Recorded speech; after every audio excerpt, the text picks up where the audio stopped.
Welcome back, everyone, to Phil's Recap and Review. The Walking Dead, Season 7, Episode 14, The Other Side. And here's two very unusual kind of creatures, like Trevor, again, Simon, or whatever you want to call him. Probably my favorite part of this episode tonight. We're going to get into this episode, talk all about it, get all up underneath it. But I'm not alone.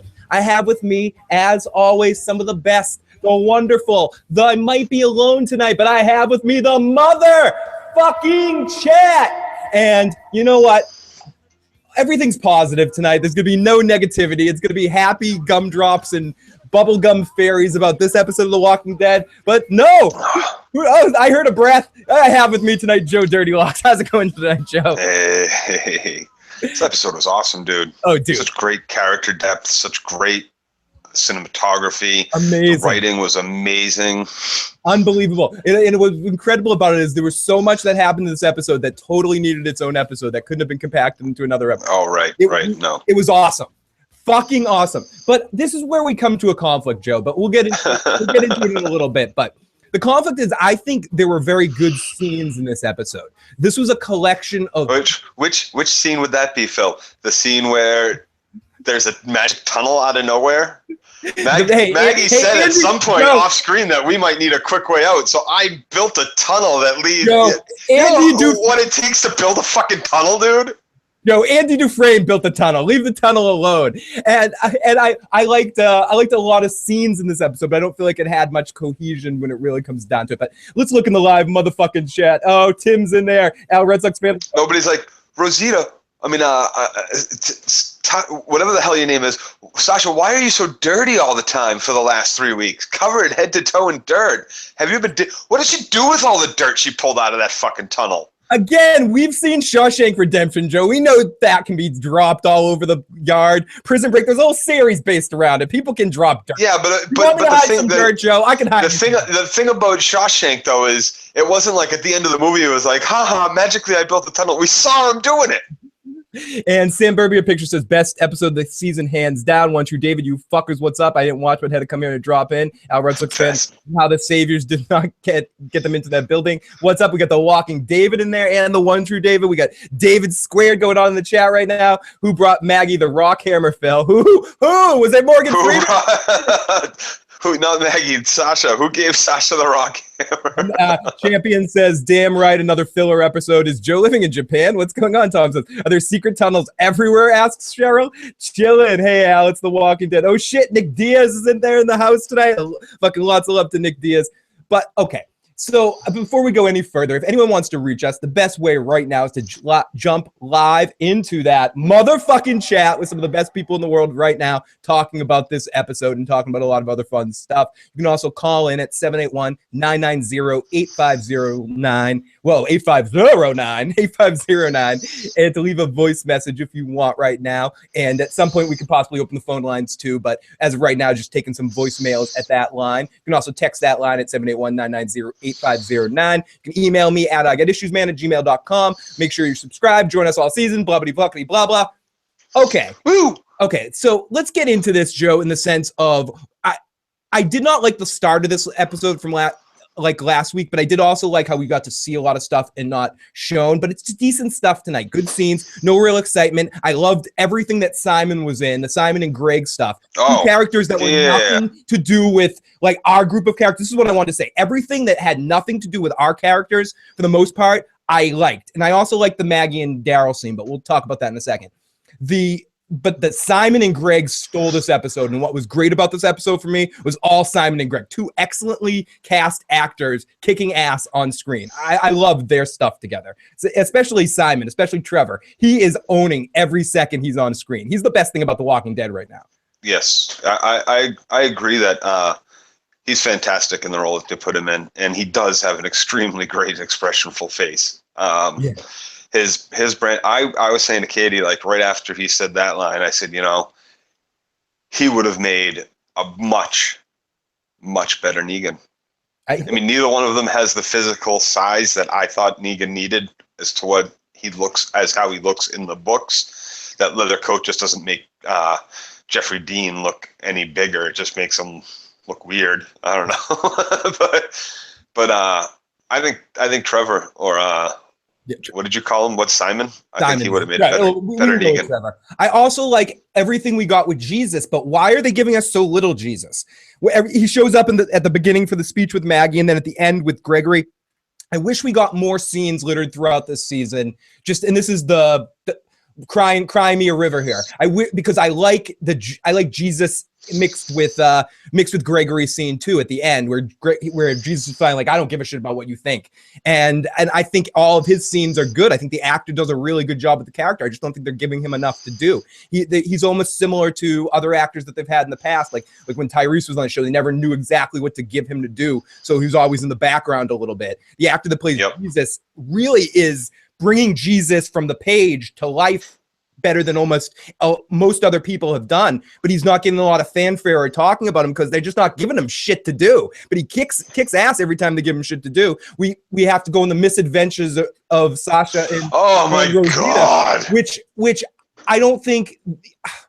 I liked, and this might seem like blasphemous for everything this season, is I think it was just all a mask because Sasha's going to Star Trek and they need to get her off the show. I maybe be back that's exactly what it is. But it's like, hi, I'm going to go off. I'm going to beam up to my starship so I can be on the Enterprise now or something. And they want to make it vague. Maybe she'll be in the last 2 episodes in the season and I'm wrong, but she's at least going to be in one of the last 2. She's going to be in the next episode or the episode after that because she's not dead and she's in the middle of the compound. So she will be back for another episode, at least one more episode. Maybe. But this was such a let's all say goodbye to each other fucking bullshit that it was absolutely ridiculous. And really, did they think Eugene would run after they know about the Saviors? Where the fuck are you guys going to go?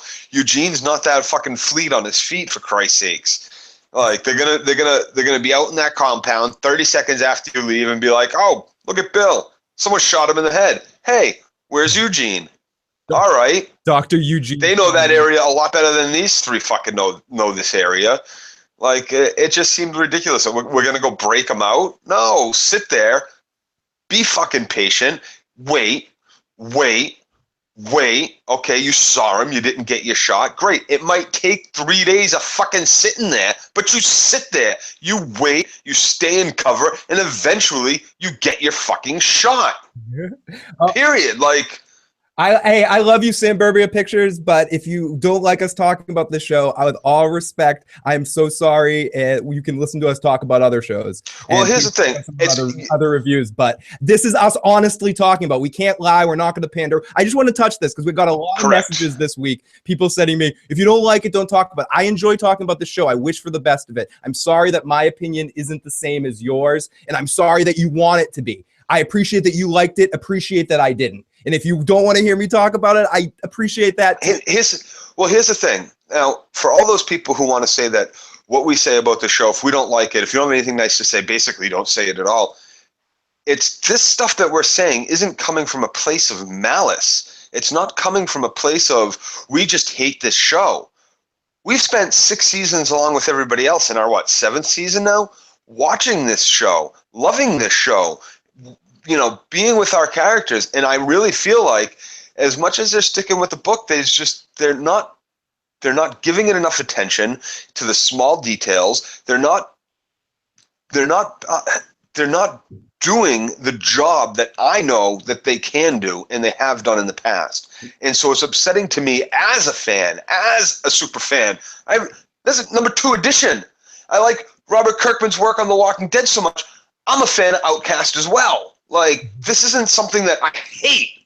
I love it. No, that's why I watch it every week. That's why we come out and we talk about it for 3 hours. We love the show. We don't watch it just so we can rip on it. We started watching it because we love it. We still love it. We're just upset. Your kid does something wrong. They forge your signature because they didn't do well on a test in school. You don't then fucking hate your kid and say, I'm never talking about you or to you again. You still love your kid. You just the show is fucking up, and I'm not gonna sit here like I have no allegiances to anybody in the show, and nobody's paying me to give an opinion like Chris Hardwick sitting on a couch. I'm not blowing smoke up your asses or my ass or Phil's ass. I'm gonna say what I see, and I'm sorry about it. In fairness, you literally have blown smoke up my ass one time. Sam Burbia, I wasn't specifically talking about you. No, I actually did have in my notes because I wanted to address this because I did receive a couple of messages from like a handful of messages from people saying, guys, we love you, but if you don't like the show, stop watching. It's going to give Joe a heart attack. You know, things like that. Don't watch. So I just wanted to address that. It's not directed specifically at you, Sam Burbia. Yeah, I wasn't directing that at anybody, but in general, a general disclaimer for sure. Yeah, man. Okay, Joe is correct. Joe read blah blah blah blah blah. Okay, so anyways, enough of that. Okay, so but I thought it was a decent episode. Like I said, I just didn't like anything to do with our main characters. The Sasha and the Rosita stuff was just eye rolling. I think the actresses did a decent job. I think specifically the actress that played Rosita did a decent job, but it was so predictable where it was going to go after a certain point in time, and it was so just. Like you said, it was like the march of goodbye to Sasha. Goodbye, Sasha. Goodbye. Yeah, exactly what it was. It's exactly what it was. That's exactly what, and it was like girl time. We gotta resolve their issue before we kill off one of them again. Like really. Dark said he'll fucking really. Dark said he'll super chat $1 for a Joe heart attack. That's all it's worth. Critch says I didn't dislike this as much as you guys, but the cumulative assaults of my suspension of what the fuck is now telling.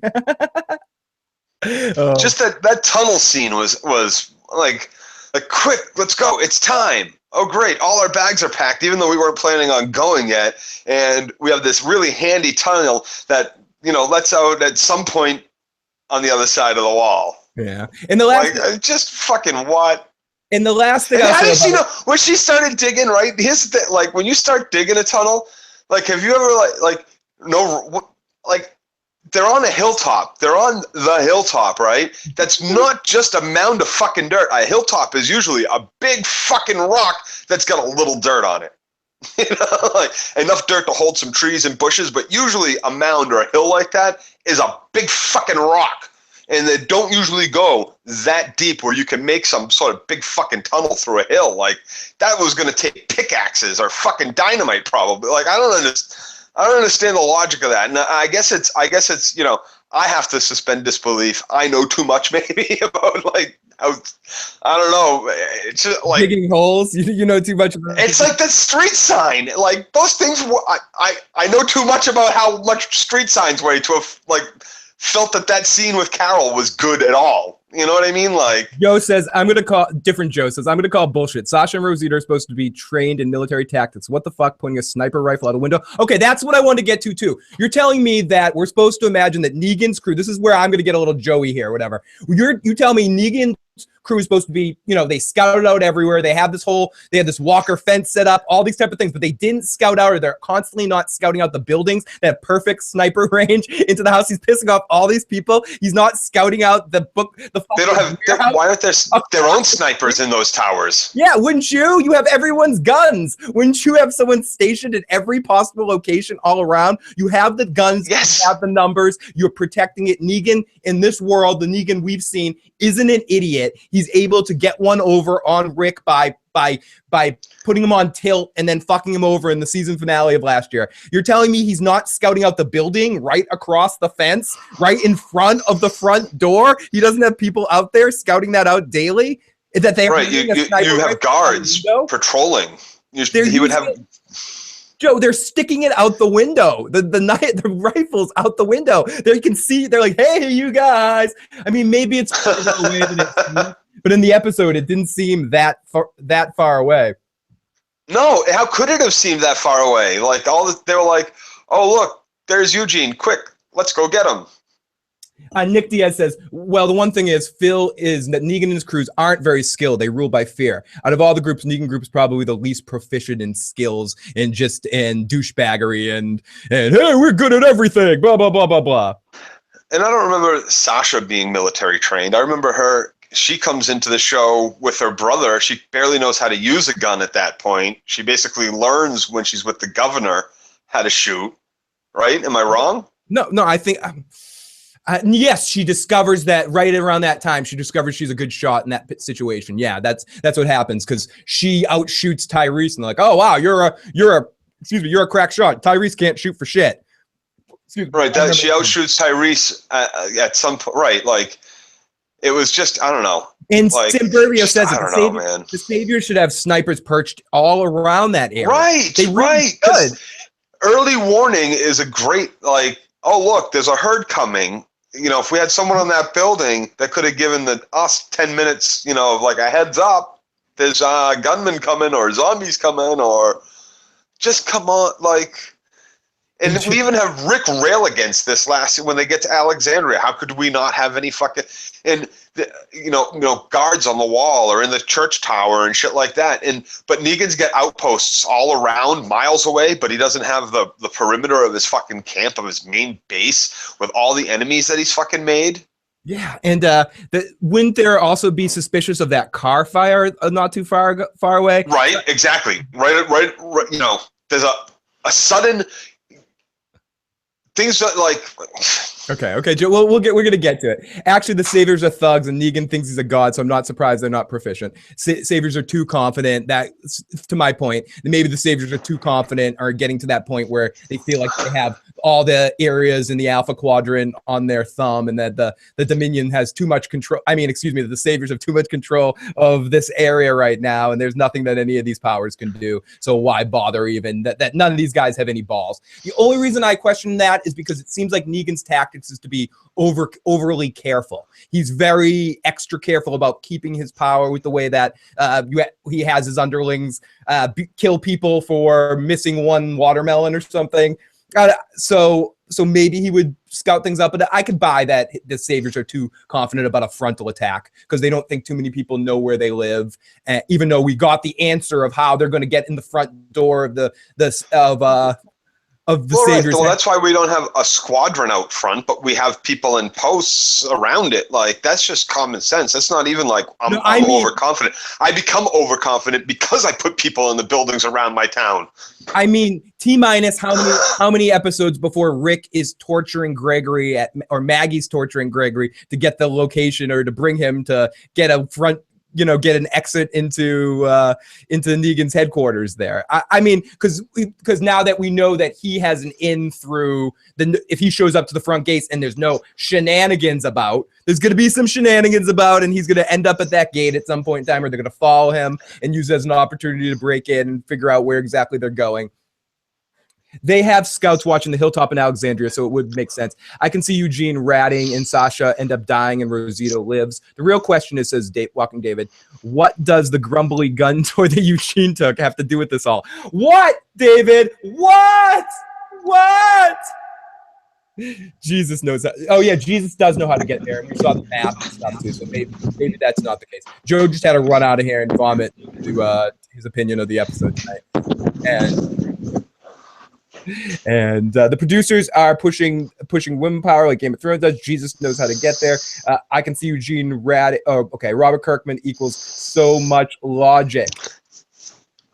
Okay, so yeah. Again, overall, I think this was as much as we're going at it right now, Joe. I think this was one of the better episodes of the half season. Tilt your microphone up, Joe, to where it was. Sorry. Yeah. Let's go. Yeah. No, I mean, it didn't. By saying it's one of the better episodes, I don't know if I can go that far. I can say that it's one of the not sucky episodes. One of the not as sucky episodes, but it was pretty fucking boring. There was there was zero character development. Like, there was nothing that our characters need no more development. All of our characters are developed. So basically they have to move the storyline. They didn't move the story at all. All they did was take an hour basically to get Rosita and Sasha to feel better about each other. So basically what they did was they said, it's going to be more important for our audience to see these two come to some sort of, quick, superficial, get back on each other's good sides before Sasha dies because they had Abraham in common, rather than give us an episode where we see Sasha build a fucking tunnel. Or at least I would rather see Sasha build a fucking tunnel. I really would, because this seemed very like this was okay, everybody. It's time to say goodbye to Sasha. So here's a heartfelt episode with these two. Like, it just seemed like why not? Were you gonna just give us the old TV trope? Haha, I have a tunnel. Why not just give us a TV trope? Haha, we're best friends again. they kind of did though.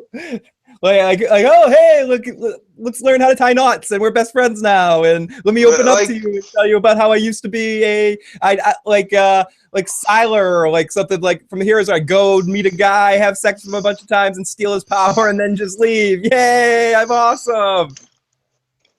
Like, fuck. At least it's better than the Rick and Michonne episode. So Zach is it's a fine. She has a diamond picks ass. DJ messaged me. Oh, what's up with the channel? Oh, okay. So we got lots of fuck.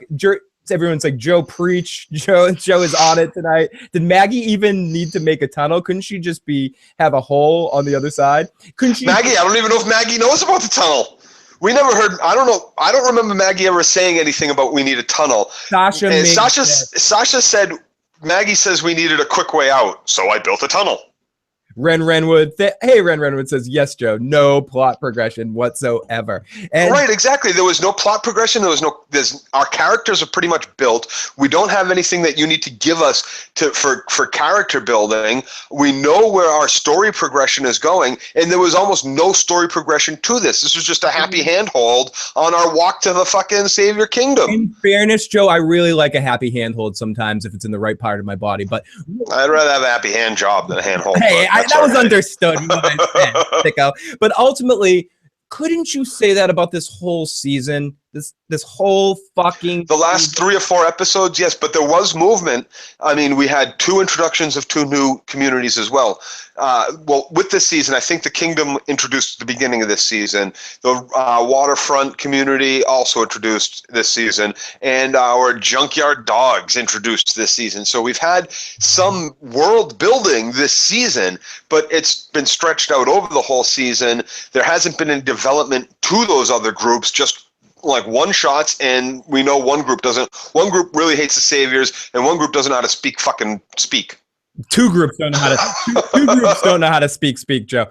So right, exactly. Yeah, like, I don't know how to speak apparently either. But thou art don't know what if you talk about, Joe. Stephen Dice says, Tom, I always play Grand Theft Auto after Trevor's in an episode. Hey, Phil and Joe, your shirts are much better this week. I only found this at the bottom of my. I have no laundry and it's really cold today. I think the tunnel was just a hiding spot that got expanded. I only watched The Walking Dead to hear Joe rant. I love it. What I continue to miss about The Walking Dead is The Walking Dead. Tired of the walking targets. Kenneth says, Joe, you're the best. We actually had a zombie sighting tonight. We saw a good amount of zombie sightings. 2 or 3. I think so let's cut a hole in this fence, okay, and then light this car on fire. Then once they're distracted and have all come really close to us, let's run 10 feet down the fence and jump it right next to them. It was a sound plan, Joe. Sound plan. Why didn't they cut a second hole in the fence, then go over and light the car on fire, and then just run through the fence? Joe. We don't want logic in this discussion, Joe. Stop it. No, I'm kidding. Quieter, quicker, stealthier, like. People say... does it make sense? This season of The Walking Dead turns into the walking in circles. World building, yes. However, the narrative has not been great since Corey. Hey, Phil, did you watch... The narrative is hard. Yeah, bad. Atari, not yet, but I will definitely talk about it when I eventually watch it. Kirk, I need your guns. Give us fire sticks. This after show is so good. I'm here, and I don't even watch The Walking Dead. DJ11, Toast. Shut the fuck up, Joe. Sam Burbier says, I generally believe that the problem with the show is not the writing itself, but the fact that they have 16 episodes to fill. That immediately kills the plot progression. It does. They shouldn't have expanded past the 10 or 12. I wanted more, but I agree that with a show like this, we don't have enough character. Like a show like Game of Thrones, where there's so much in those books and there's so many characters, they could have used 16 episodes a season and done everything in the books, or maybe But with this show, where there's not as many characters, where there's not as much going on, it's not as intricate involved in all these different schemes and plans and plots and all this other shit.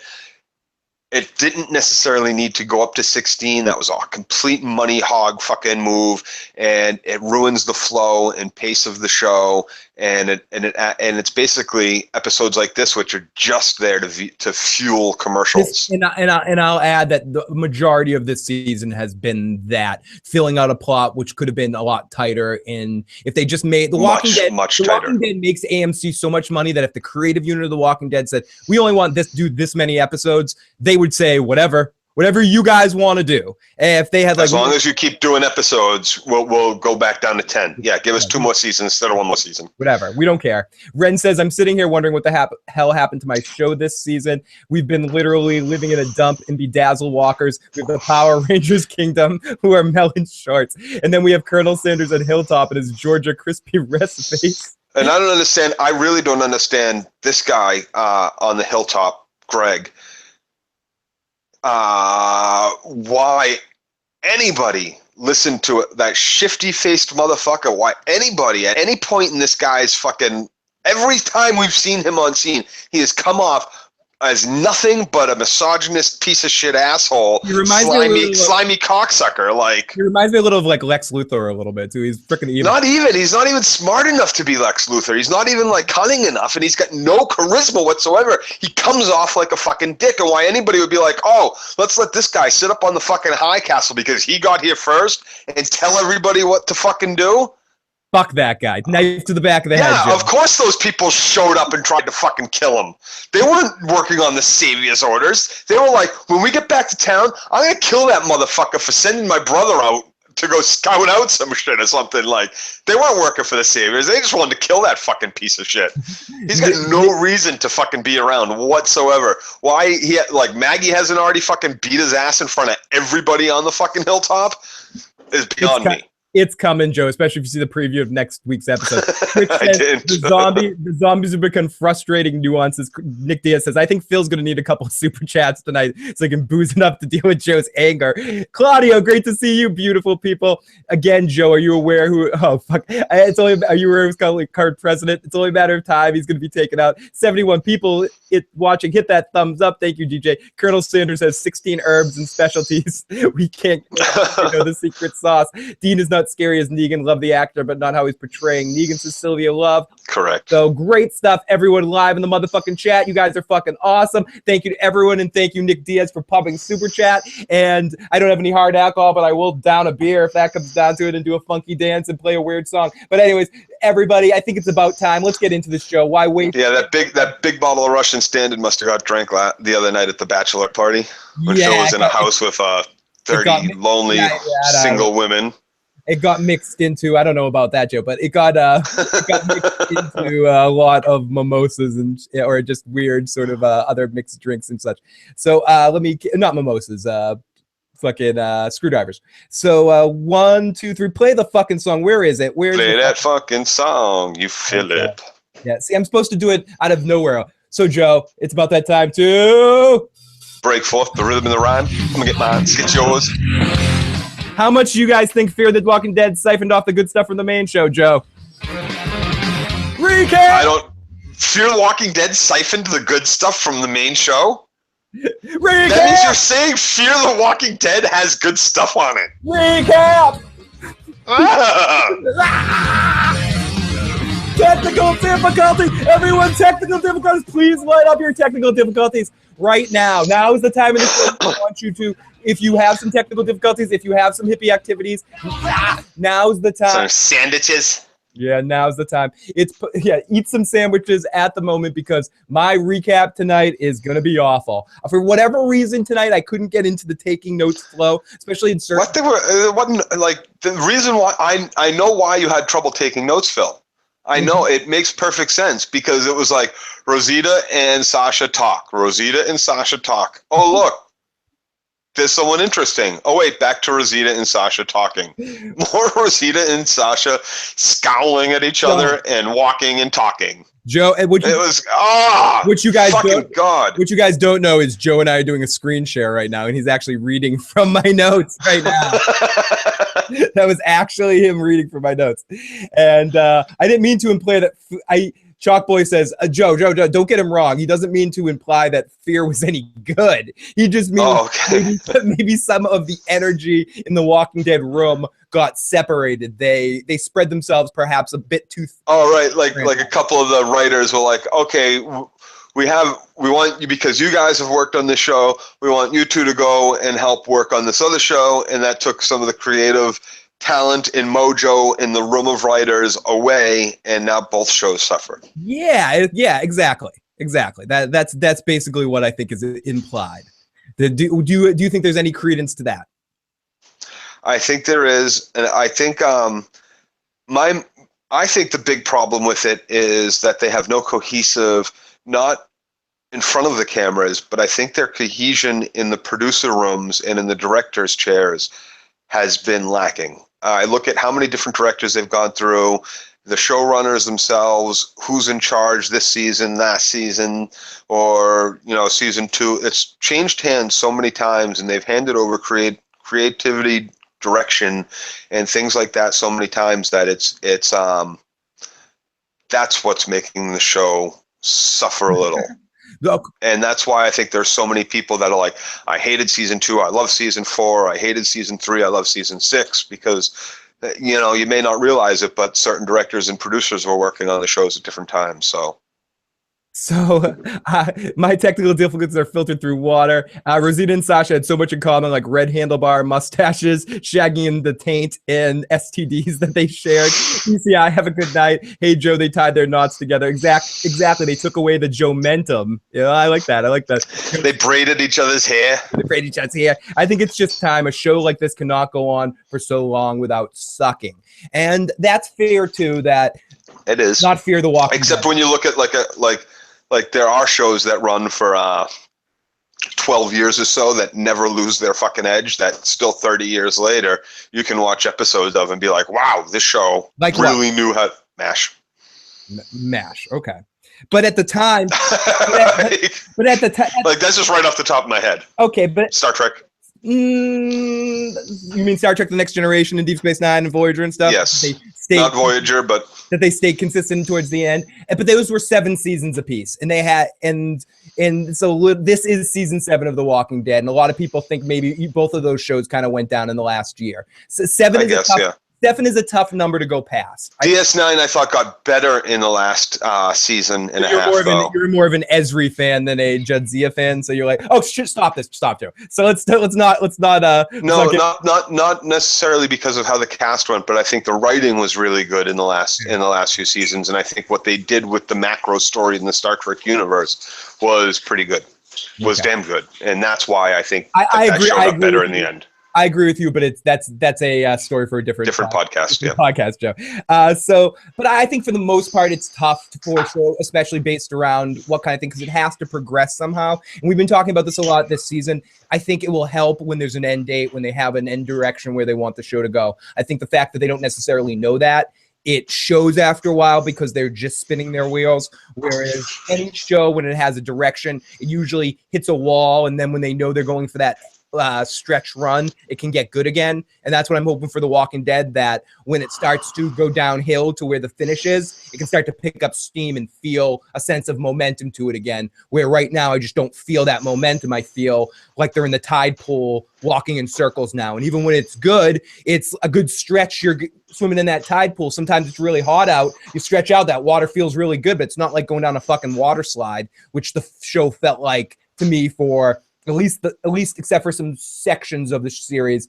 Season 2 maybe gets talked about a lot, but for the most part, up until season 5, halfway through 6, I felt like I was going down a water slide. I didn't know what direction. I was having fun, blah, blah, blah. I didn't care if I got a wedgie or something sometimes, but I'd still go down that fucking water slide. Whereas now I'm just in the kiddie pool, and I'm sometimes pissed wafts by, and like, that's warm. Right, you're not even in the lazy river, dude. You're not even in the lazy river. No, there's not even a lot of the Star Trek season 7 episodes weren't great. Let's talk about Maggie's baby. I thought she was pregnant some time ago. I remember she was in danger. Yeah, I feel like I was.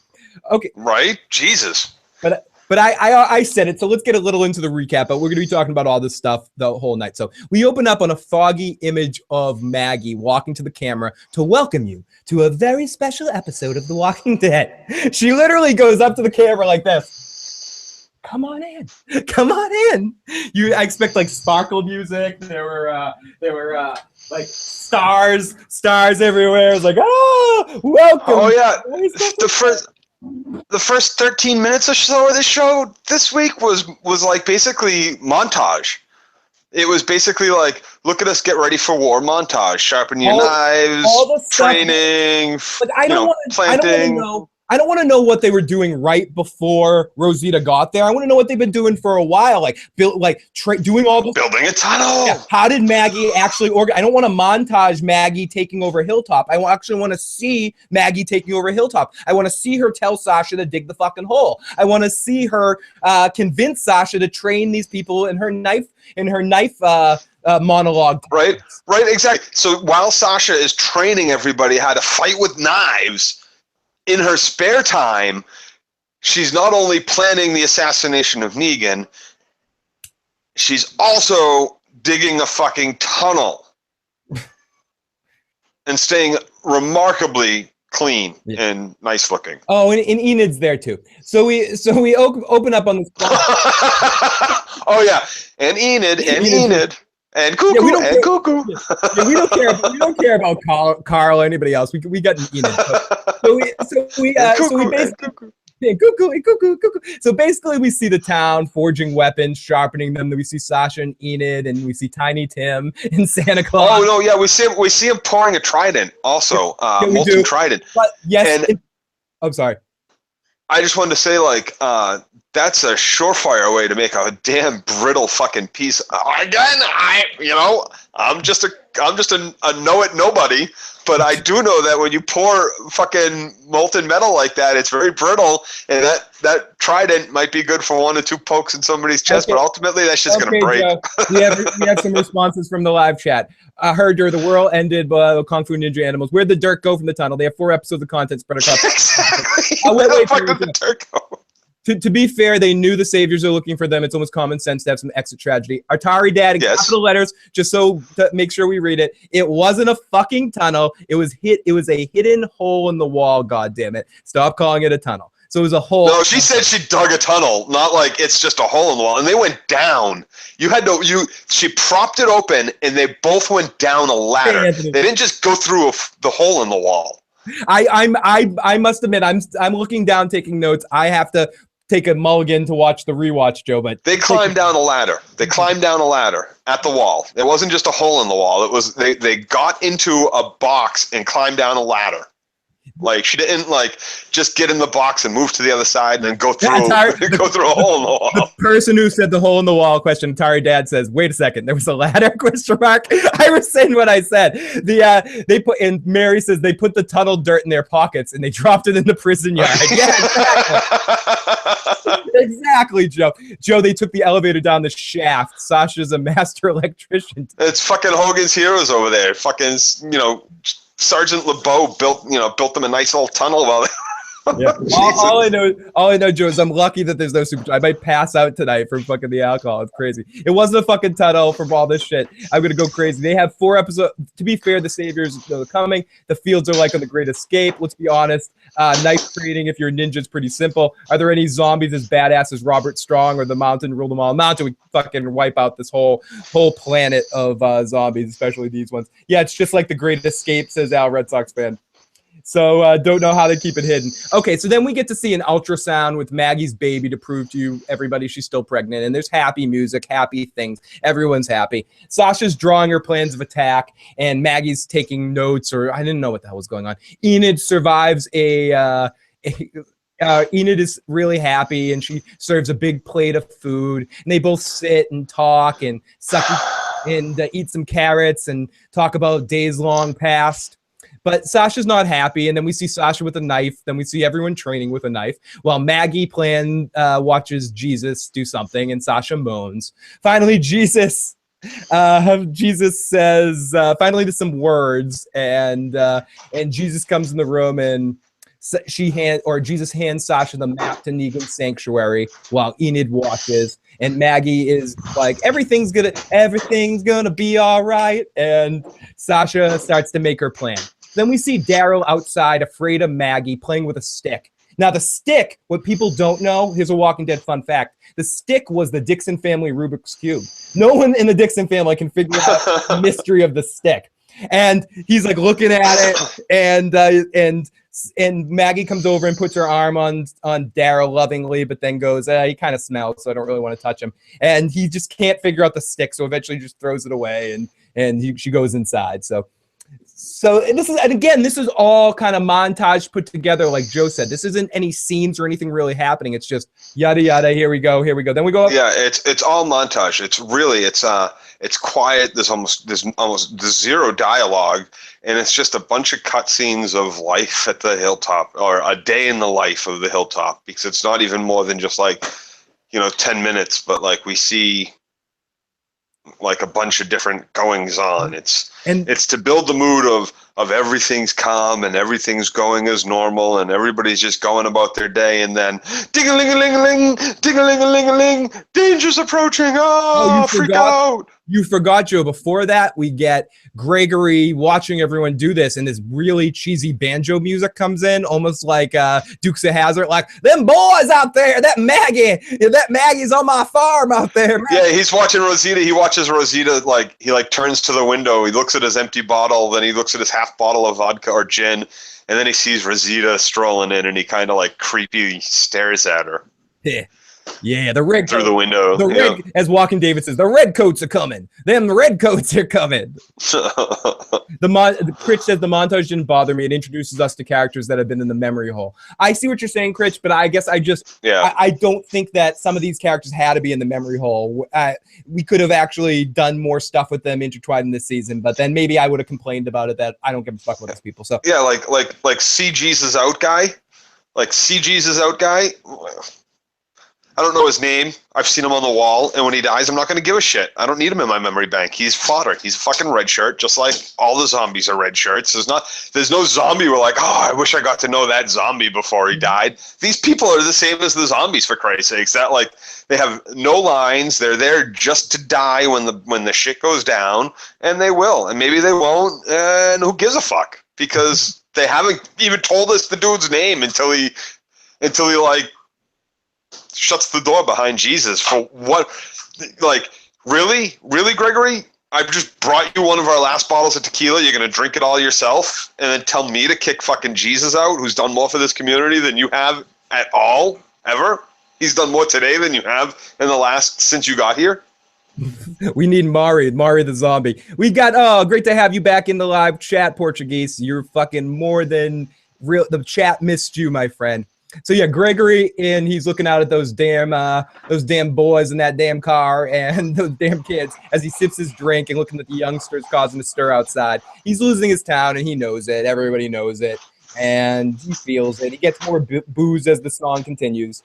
We see a figure coming in the gate, and it is Rosita. It's the end of last episode. As the scene ties back up, I need your help. You're my only hope, Sasha, because you're the only one that's stupid enough to come with me on this mission. So then we start off with episode. Raleigh's a star. Welcome to the podcast, Raleigh. Raleigh's like, give me the fuck. Tim Gersh says Joe knows things, and Daryl still doesn't have a girlfriend.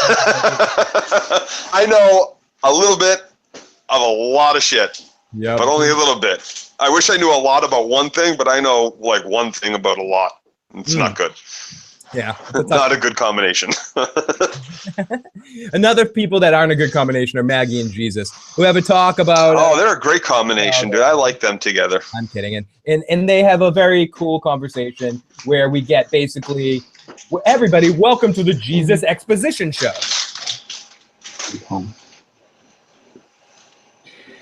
This isn't like that, though. It's not like that at all. No, it isn't. Not even a little. I belong here. And Sasha's watching this the whole time, and she's sort of creeping up into the conversation. And once they walk out of the way, she sneaks into the trailer and she steals some bullets. And it's just obvious what she's doing. And pretty soon, Jesus catches her. Let's listen to this scene. Another day. I want to fight you. You can have the bullets. I didn't know you had a gun. I didn't. I do now. Sasha, don't go. Not yet. Now, okay, a lot is built up in these episodes, Joe, about Rosita and Sasha's urge to act now. We have to do now. Now. Why? Why? What the fuck's up with that? Why? Exactly. Why? Why? Wouldn't they rather be successful in the mission and go with a lot of people? My point. I understand that they're mad, but Rosita in this episode too. As much as I haven't been too hard on her in this episode, you fucking dummy, you big dummy. You're not you big dummy. You big dummy. She's going on about how and even when you do shoot him, he somehow comes back from the dead. You missed him. You missed the shot. It's not like you hit him and he survived, Rosita. You missed the fucking shot. And completely. Own it. No, I fucked up. I missed it. I suck. I only had one bullet. That was stupid. What are you going to do? And Rosita's whole thing, like Rosita's even crazier than Sasha, but I guess not because Sasha ultimately takes Rosita's plan at the end, which I'll just go in there. I won't be caught. I'll beat people. I'm fine. I can take the whole army. Sure you can. I understand that they're emotionally affected about losing someone. Losing someone's tough. Everybody, the whole group lost someone. But don't they want to win? Don't they actually want to kill Negan? Because this is just stupid. Oh God, there's a raging fire in my neighborhood. Holy shit, there's people in there burning. I want to help them out. You know what I should do? I shouldn't wait for the fire department. I should go up there and piss on that fire. Because you know what? I gotta get in there. My piss might be able to put out this fucking fire. You know, maybe I can run in there and help out and make a bold statement and do something like that. Or maybe I should wait for the fire department to come. And that's my point. Rosita tried this one-shot, one-kill thing on a whim in the middle of Alexandria a couple of weeks ago. Shit didn't work. Now they have this, that's my point. Patience. Patience is a virtue. If they had just sat in that spot and waited, they would have been able to finally take a shot and end it. But they want to do it. I don't know. You're right, Phil. You're just right. I'll be back 1 second. That's okay. King McKay says, "You big dummy." Yeah, Phil, 2017. Joe breathes louder. Darth Vader. Yeah, Joe's microphone makes him a little bit like the Darth Lord of the Sith, Lord Vader. She lost people close to her, so she needs some time to get her head straight. Can't get enough of those technical difficulties. So good, you're so good. In all fairness, Rosita and Sasha don't know that Negan isn't supposed to kill anticlimactically. Very true, Atari dad. So Rosita and they're going, and so they kind of go back and forth. Are we changing your mind? No. She asks Enid if Maggie knows yet, as Enid and Maggie kind of Enid and Sasha get into it after the fact of Jesus. And Enid says, "Oh my gosh, Critch just donated $5. I have to take a drink, motherfucker. See, I don't have a shot, so here I go. I gotta finish this beer, I guess, or take a big chug off the beer. It's only fair, Critch. Thank you, motherfucker. Critch, fuck it. And thank you to everybody that's donated in the super chat. We're gonna try to figure out other cool ways other than getting me drunk on the live stream to pay you guys back for the sweetness that you guys are offering us. All the vodka's gone, but this beer is gonna disappear. Holy shit. Fuck. Love you, Critch. Fuck. I'm stalling time. Here we go.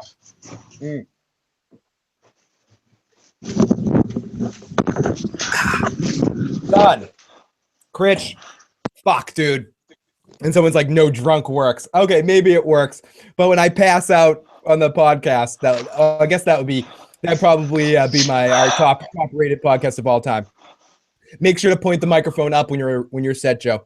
So thank you to Critch for starting the ball rolling and just doing that thing. No more super chat donations. I can't be guzzling beer. So I got to get shots for next time. But thank you, DJ11. Have to keep it together. Okay. So Sasha. Thank you, Katie. Then we get into the Maggie and the Sasha and the Enid of it all.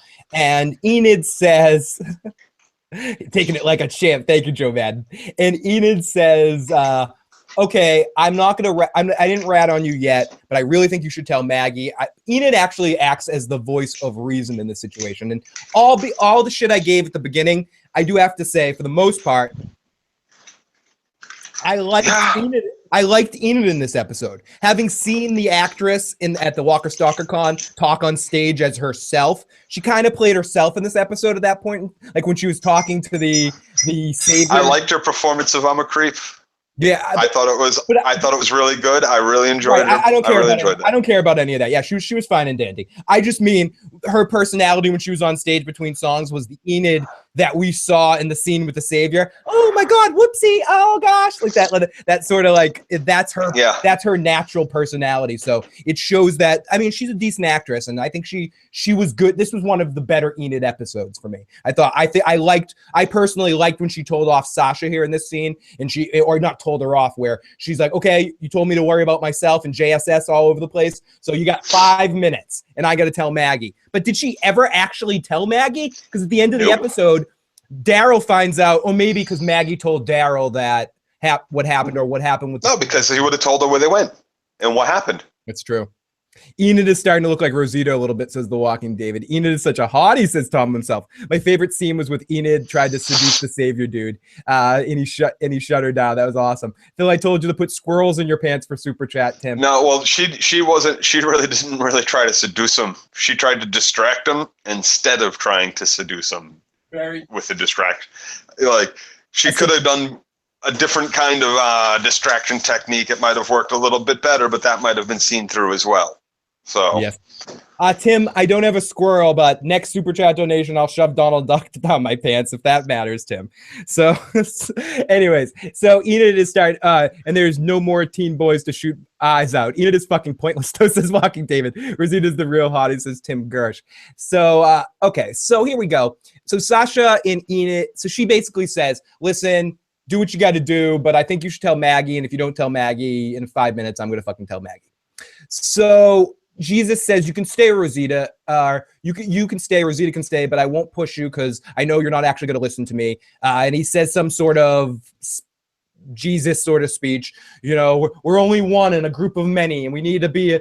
There's many fingers in the fist, or whatever the fuck he said. He said some shit, whatever, some yada yada. You remember exactly what he said? I don't even know. I didn't even realize this conversation happened. Okay, so then Sasha and Enid talk. Sasha says, "You must." Sasha says, I was coming out of the bathroom, I think. Okay, so I had to use the toilet at that point. Yeah, something like that. Ultimately, Jesus and Enid said, "We'll come with you." And Sasha says, "No, you guys have to stay behind and protect the queen. She's the future. Maggie's the queen. You need to protect her." And where the fuck is this like? Save the Maggie, save the world shit from all of a sudden? Like, why? Wow, Joe, second Heroes reference of the night. Second Heroes reference of the night, Joe. Save the Maggie, save the world, protect the Maggie at all costs. At least they found a jean. Oh, Critch says at least they found a jean store to store all their skinny jeans. Hey, one thing you don't want to lack in the zombie apocalypse, it's style. It is. It's true. Walking David, I love Heroes too, especially the first season. And I even like Heroes when it's bad. It had its charms. Heroes season 1 was the only good season. It was the only season I watched. I watched Episode 1, season 2 made me quit. You're done. You're done. Once you saw those, same thing happened with Lost. Once you saw those twins in the desert, you were like, I'm done. I check out. I'm out of here. Once I knew for sure Silas wasn't dead, I was done. Silas is from Weeds. You're thinking of Siler, Joe, but I know what you're talking about. Paul Silas. So Sasha and Enid talk. She's like, you protect the queen. Skylar, whatever his name is. Skylar. Wasn't it Skylar? I think it's Skylar. Is it Skylar? It's Siler. It's not Skylar? Why do I think Skylar? What's that from? Why are we talking about Heroes? Stop it. So, thank you. Super chat for Uncle Phil's ketchup couch. Oh, what the fuck's that? Without the physician, why would Maggie stay there? Fucking Heroes. Dirty Uncle Phil's ketchup couch. Oh my God, what is this? You don't know, Joe, when you don't show up on Sunday. It's better than Uncle Phil's mayonnaise chair. Joe, when you don't show up on Sundays, shit goes bad. This is what happens when I guzzle a beer. Okay, so Sasha wants to Enid's gonna tell Maggie in 10 minutes. So they go off, and then Enid and Daryl and Maggie run away as they hear the bells ring, because the saviors don't hear bells, or they're in their cars driving up, so they don't hear the bells ring. As everyone starts to run and mobilize themselves to hide as the saviors are coming. The saviors are coming, and so ultimately, then Simon, it's Simon and all the saviors show up. It's like 30 saviors come up. You almost think Negan's about to show up, but no, it is Simon and Greg, the best pair in The Walking Dead for me right now. Greg and Simon give themselves a whole big bullshit discussion back and forth.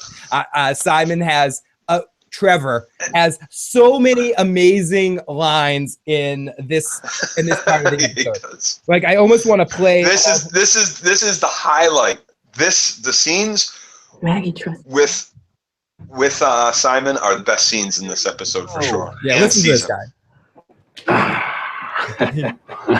We weren't expecting you back so soon. You want to talk to my office? I got about a gin people fan. You're a gin man, right?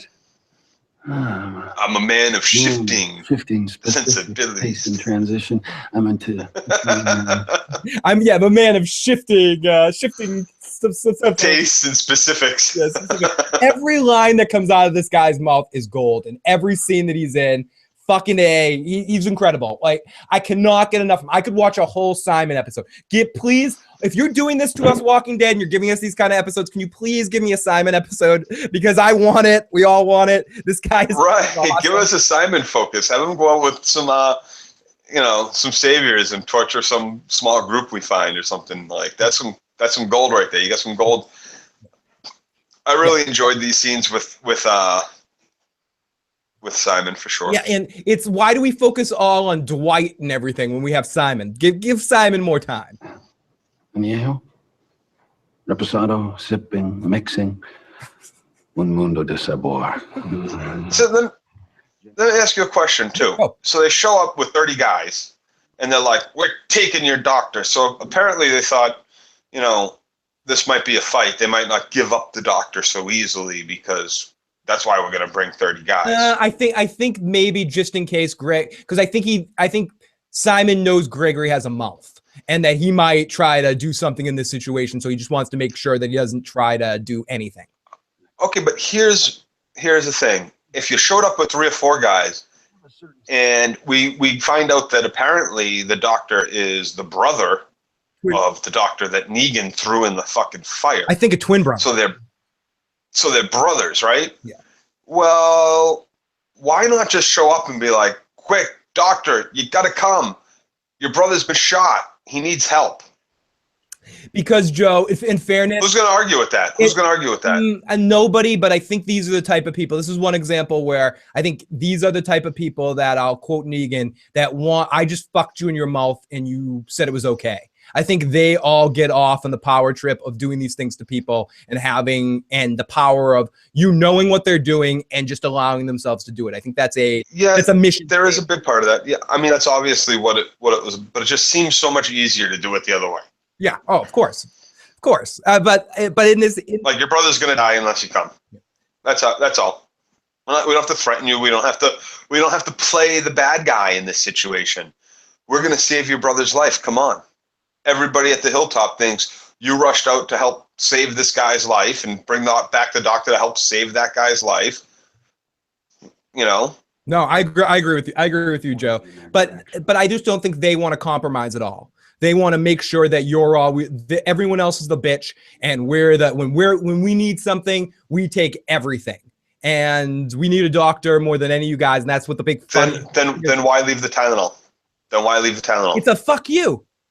It's almost like a fuck you gift. Like, when you're going, let's make a deal. Aspirin, I think it was. When you go on, let's make a deal, and you get a zonk.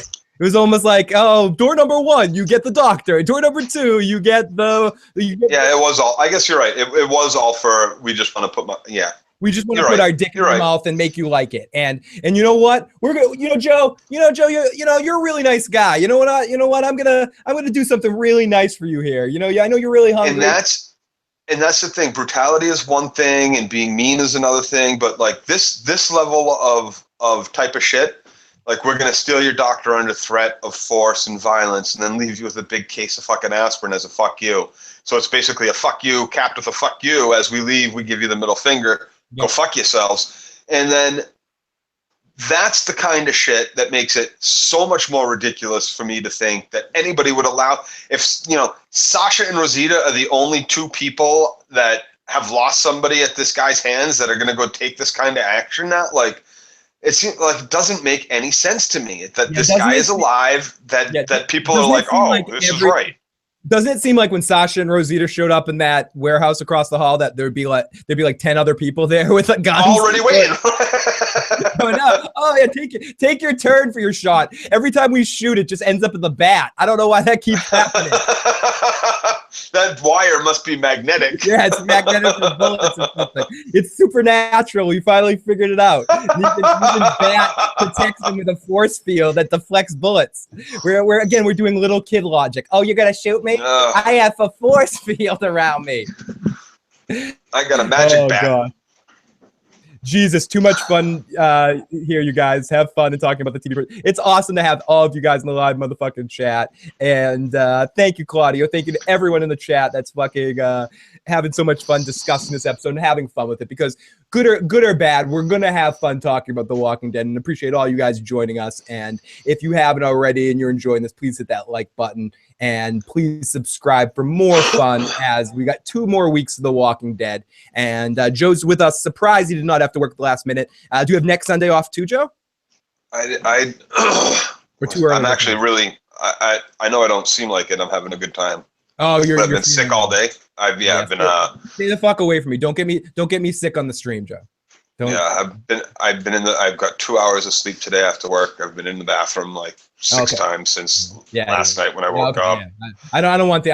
I played basketball with you, Joe. I know what you do, and I've seen you throw up too many times to count. So Greg and Simon give each other bullshit in our scene that we were playing. Wrong end, Phil. Sorry, wrong end. Oh, okay. So then we go to Maggie and Daryl hiding, and she calls them this way. And then we go to Sasha and Rosita, who are on their way to go murder, murder. So we come back in, and Rosita is hot wiring a car, and we're trying to hot wire a car. And they've been looking for cars for a while. This one doesn't work, and Rosita sees like the dog tags and stuff around. How's there gas in this car, dude? How has this not been? That's not the car that worked, Joe. There's no gas in this car. So we'll get to that car. So Rosita this was a different one. This was the first. How's the air in the fucking tires, dude? And I think I've seen on Mythbusters and other things. Hot wiring a car is not that easy. No, it's not. Especially these days. Like it's actually kind of difficult. You have to break open steering columns, panels, rip wires out, figure out which ones in. Like everybody knows exactly which wire is which on every model of fucking car they go to steal. Like Dark said it's never that easy. It's not that easy. Said Joe just gave me a computer virus. Yeah, I don't want to get Joe's computer virus. Phil inadvertently made a Ja Rule reference. What I did? Oh, Ja Rule. Ja Rule reference. What was it? And so we come back in, but yeah, she's hot wiring a car. And Ren Redwood said something about this in the chat too, about it. I don't think it's that easy to hot wire a car. I don't know about that. So Rosita sees Abraham's the necklace that Abraham gave to Sasha around her neck, and she goes, "You like that?" And she goes, "She does." And she goes, "Well, I made it. You like that guy you were fucking? Well, I fucked him first." And on to the next car. So they continue, and they have this discussion right here. We get some backs. We finally get some Rosita backstory. I knew. Not him. No, Justin Meyer, you the man. Talk about the mission, we don't. One of Rosita's exes was Hudson Hawk. Hudson Hawk. That was a great movie. What was the movie? What was the song that they're swinging on a star? They could be swinging on a star. No, not you and me. Such a good movie, Hudson Hawk. I really like that movie. It gets a lot of shit, but I really like it. It aged really well. I have fun with it. And Hudson Hawk. Someone outside of Japan remembers that movie. Oh, what's his name with that was from the 250 movie. The not School Days, but the follow up to School Days. Saying a good word for you to feel better, Joe. Do the right thing. IMDb. Oh, Joe Montana, not John Montana. Joe, whatever, his buddy, his best friend in the movie. And love him. Yeah, I forget his name, but I know exactly. I can't remember it either. Shit. Tony Tony Aiello. Aiello. Thank you, 1998 champions. So they continue, they talk. We finally get some backstory for Sasha. Aiello. And she isn't in the army, but someone she knows she was talking about. She's like, fuck it, let's not be friends. And she goes all commander. And Sasha ultimately says, fine, you don't want to be friends, I'll just go all commander. And she goes, okay, it's going to be like this. We're going to stay on the perimeter, wait for it's clean. We're not going to go in there and make it all messy. And if we have a clean shot, we're going to take it. And maybe we'll walk out of here both alive. Deal? Fucking deal. And then they walk up, kill 2 zombies, and they walk away. Rosita. And so why wasn't that the plan at all times? Listen, we both grab a fucking sniper gun. We both go take 2 different positions. We both sit in those positions until. And if you take your shot and miss, you fucking run. You go change positions. You get out of dodge. I'll hopefully lay low and continue to wait to take my shot. Like, you have 2 different angles. You get 2 people. You don't need a spotter. You're not that professional. It's not going to be that tough of a fucking shot. So you have 2 people. You take 2 different positions, and you sit and wait. You sit and wait. I cannot stress enough how much you have to sit and wait. If you have to piss yourself while you're waiting, you piss yourself while you're waiting. You don't move. You keep your eyes on that fucking courtyard. You keep on your fucking belly. You keep your gun fucking aimed at those fucking doors, and you wait. If there's something in the way, you wait. You don't get your shot yet, you wait. You wait until you have your fucking shot. Period. And you could be swinging on a star. How can you fucking wait? But do you think she had a shot? When we get a point in time, we'll get to that in the episode. She's supposed to be an absolute fucking crack shot. We see her taking shots at shit from big distances and hitting bullseyes on small little bottles. The windows that she had in her scope were plenty big. Anybody with confidence enough probably would have taken those shots, or at least one shot in that. She's may not be that confident. She didn't feel like she had the shot. I wouldn't have taken that shot. I'm a shitty shot. But you just don't. So you didn't have a shot. That isn't the only time. So now you're going to go in and like sneak around a place with hundreds of fucking people. Who knows how many fucking people that don't know your way around. Because they got and we'll get to that point in the episodes, but they got the intel of the room. They knew where Negan would be. They knew he'd be in his bedroom the whole time. So they decided to try to go and sneak up on him while he was sleeping. Because they don't know he's going to be in his bedroom. No, they hear you. Oh, on the walkie-talkie. Yeah, later in the episode. Well, I'll play that at the end of the episode. We'll talk about that. Yeah, okay, fine. That's all well and good, but now there's 2 fucking dead people outside. Once those bodies get found, guess who's not going to be in his room the whole fucking time? And Ren asked, well, but can a bullet go through more than one person? I'm pretty sure it can. Especially I know one of the people that, a high-powered sniper rifle, absolutely, it'll go through more than one person.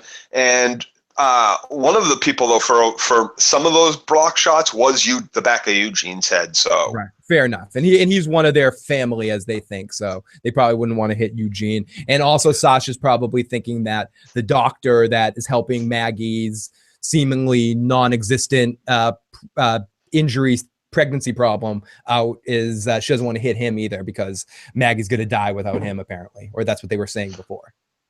Even though it's not really happening. I just don't understand their whole, like, okay, now we see Eugene is there. Oh, he's giving orders. Quick, let's go get him. Yeah. Like, what are you going to get him for? He's not in danger at the moment. And if you run with him, all 3 of you are in huge fucking danger. Now you've left 2 fucking dead bodies and a scared crying Eugene running back into the fucking factory. What is wrong with you 2? Not to mention, fuck Eugene in this situation. If your end goal in this, your end goal, no matter what, live or die, our mission in this moment is to kill Negan. Fuck Eugene. Fuck Eugene, exactly. He's expendable in this situation. You fucking do not leave your fucking post that you have a perfect sniper shot in a building that they didn't freaking scout out for whatever fucking damn reason, whatever strawberry shortcake ass reason that they didn't check out this godforsaken fucking building right across the fucking fence. They're not doing it. You have a good spot that Negan came out and felt comfortable in that moment. You wait, as Joe said, very right, Joe. We wait there. You sit there. You shit your pants. You do not leave that room until you have the perfect shot for Negan, and then you take it. It's that simple. You're not going to run in there willy-nilly and go in the front door and kill Negan. That's just not going to fucking happen. I agree. It's the stupidest fucking, and that was Rosita's plan the whole fucking time. Yeah, and, it was and Sasha's like, no, that's wrong. They were both done. And then what is she? What? It's like that thing I said. I think I said it last week when I was like, you have like a season of SVU, and in week 6, Stabler goes off the rails and beats up one of his suspects. So Benson says, "You can't do this, Stabler. You're off the rails. You got to bring it in control. You're a better cop than that." And then 2 weeks later, Benson's beating somebody up. So Ice-T comes over and goes, "Benson, you're a good cop. You can't do that. You're off the rails." And so 2 weeks later, Ice-T's beating somebody up, and Captain Craig comes over and goes, "Ice-T, you're a good cop. You can't do that. You're off the rails." And then Captain Craig beats somebody up. And so who comes over to him? Stabler goes, "Captain Craig, you're a good cop."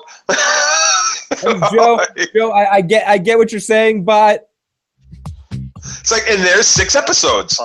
And there's 6 episodes of your 22 episode season right there. By everybody we're going to do the same episode 6 times on a show like that. And that's what they actually at least condensed this into one episode where we got to hear Sasha say, "Don't do it. It's a bad idea. Stop. I'm going to do it. Yay." And then Sasha and Rosita by this point in the episode are like best friends. You think that they're totally like you think that they're shit buddies and stuff. Did you just have the Summer's Eve music? Get your shit, buddy. Oh, even better. They're shit buddies. They're shit buddies. Don't have to worry, get your shit, buddy. I forgot all about shit buddies. Don't have to worry, get your shit, buddy. Don't have to worry, get your shit, buddy tonight. So Rosita and Sasha are being their shit buddies, and they're gonna hashtag shit buddies in the live chat. Okay, so Enid is. Then we come over to our next scene where Enid is charming the savior about how clumsy, goofy kid she is. She's basically acting like the actress, not Enid, as I said. He is an ass, but he's kind of feeding into it. And what did he take off of her? Was it a pocket knife or something? It was like a Bowie knife. Okay, it's like a Bowie knife. So it's a bigger one of these, much bigger one of these, and not curved at the end. So he takes that, and then the dude goes into the warehouse or into the basement area where Maggie and Daryl are in there, and doesn't see them, and grabs some food and looks around. But I swear at one point makes eye contact with Maggie, but she death stared him away and kind of just gave him a death stare, and then made him not see her. She turned on her invisibility ray or something. I don't know, whatever. They were hidden pretty good in there. So yeah, they were behind some bookshelves in the corner in the dark. And when you go into a cellar like that from the light, your eye's going to take time to adjust before you can see anything like more than 4 or 5 feet away if it's not lit up anyway. I didn't have a problem with their hiding. I thought that was pretty good. No, they did. But what's this guy doing? He's going to go down and just randomly take boxes. He grabs one box. Like, he just knows where everything is in the cellar. Yeah, I guess he goes there a lot and isn't really. Yeah. And they're not really looking for Maggie and Daryl in the situation, so they're not scouting out the area. So they're just kind of going for food. So I guess it makes sense. Critch says, "I asked myself." They're not there to scavenge shit like that. So why is this guy going and fucking looting all this stuff? Because he can. Critch says, "I asked myself if these problems would be as annoying without the early bad stuff. It's cumulative bullshit that's bugging me. Makes each problem feel like it's a boil on my ass, and it just keeps continuing." So, okay, so he grabs around, looks not too much. But then we go to our next scene, which is Simon is there to talk. We get a good look at this is just another great Simon and Gregory stuff right here. Harlan Carson, correct? Oh, he comes to take the doctor. You need a checkup? Probably. It's been a few years, but I'm not here for that. We already gave you as much medicine as we could spare the last time you were here. Yes, you did, but we're not here to take more of that. Congratulations. You're moving up in the world. Deacon wants you where he is. You're an important fellow, Harlan. You're coming with us. People saying again. Let me guess. Joe, you're sounding a lot like Darth Vader tonight again. People. My mic fell. Sorry. Okay, there you go. So, so Simon is there so he's basically talking. He takes the brother. The doctor asks if his brother pissed someone off or something, and then we also get a great line by Trevor that's just, "Do you like ice cream?" Well, we got gelato. We got some delicious ice cream. Was it cumin gelato? Cumin gelato. What was it? What cardamom gelato, not cumin. It was dill gelato. Yeah. Oh God. I want some of that. Yeah, cardamom gelato. It was dill and clover gelato. No, Trevor's on the Talking Dead tonight. I might actually watch the Talking Dead tonight. We need to make arrangements for some kind of medical care here, especially for my ongoing patients. Oh, I'll definitely on demand that. If Trevor's on that, I'll definitely catch a watch of that Talking Dead. I want to know. I would love to. Hopefully, they talk about a little bit of his career aside from the stuff he's done with The Walking Dead. Yeah, no, absolutely. So he I'm sure Chris Hardwick will. I'm sure he'll mention Grand Theft Auto. So Greg opens a cart and they leave him with a pallet of aspirin. And Greg says, "Oh, Joe, I can hear myself through the microphone." There we go. I can hear myself through your headphones. So then we get a fun conversation like this between these characters. I like this conversation. Play. People's trust, otherwise you don't know who might take over. Someone else might not be so cooperative. So this is the slimy moment where Gregory tries to sell out Maggie without selling out Maggie. Why didn't he just tell them, Joe? Why didn't Greg just, if he's going to do this, if he's going to go this far, why didn't he just go all the way and go, Maggie and Daryl are here. Take them the fuck out of my town. I actually thought it was actually smart of him not to. He knows that they're unstable, these people. And if he tells them that they're there, it's how long have they been here for? Why hadn't you let us know sooner? Mm-hmm. Kind of shit. If he tells them that they're there, it could start a big fight. Very fair. In the middle of town. Lots of people might die. Very fair. And Joe, someone in the live chat said, not to get you on a rant, but Trevor was awesome in Westworld. Trevor had a decent part in Westworld. Anyways, continue. No. Here's the thing. Like I said before about Westworld. No, there's things about it I don't like, but I will give it another shot. I just haven't gotten around to it yet. Like I said, I am going to give it another shot.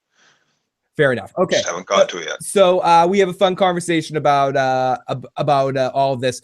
He gives him the address and basically tells him just go to the front of check in at the guard in the front of the sanctuary and give him your name and you'll be able to get a free entrance in.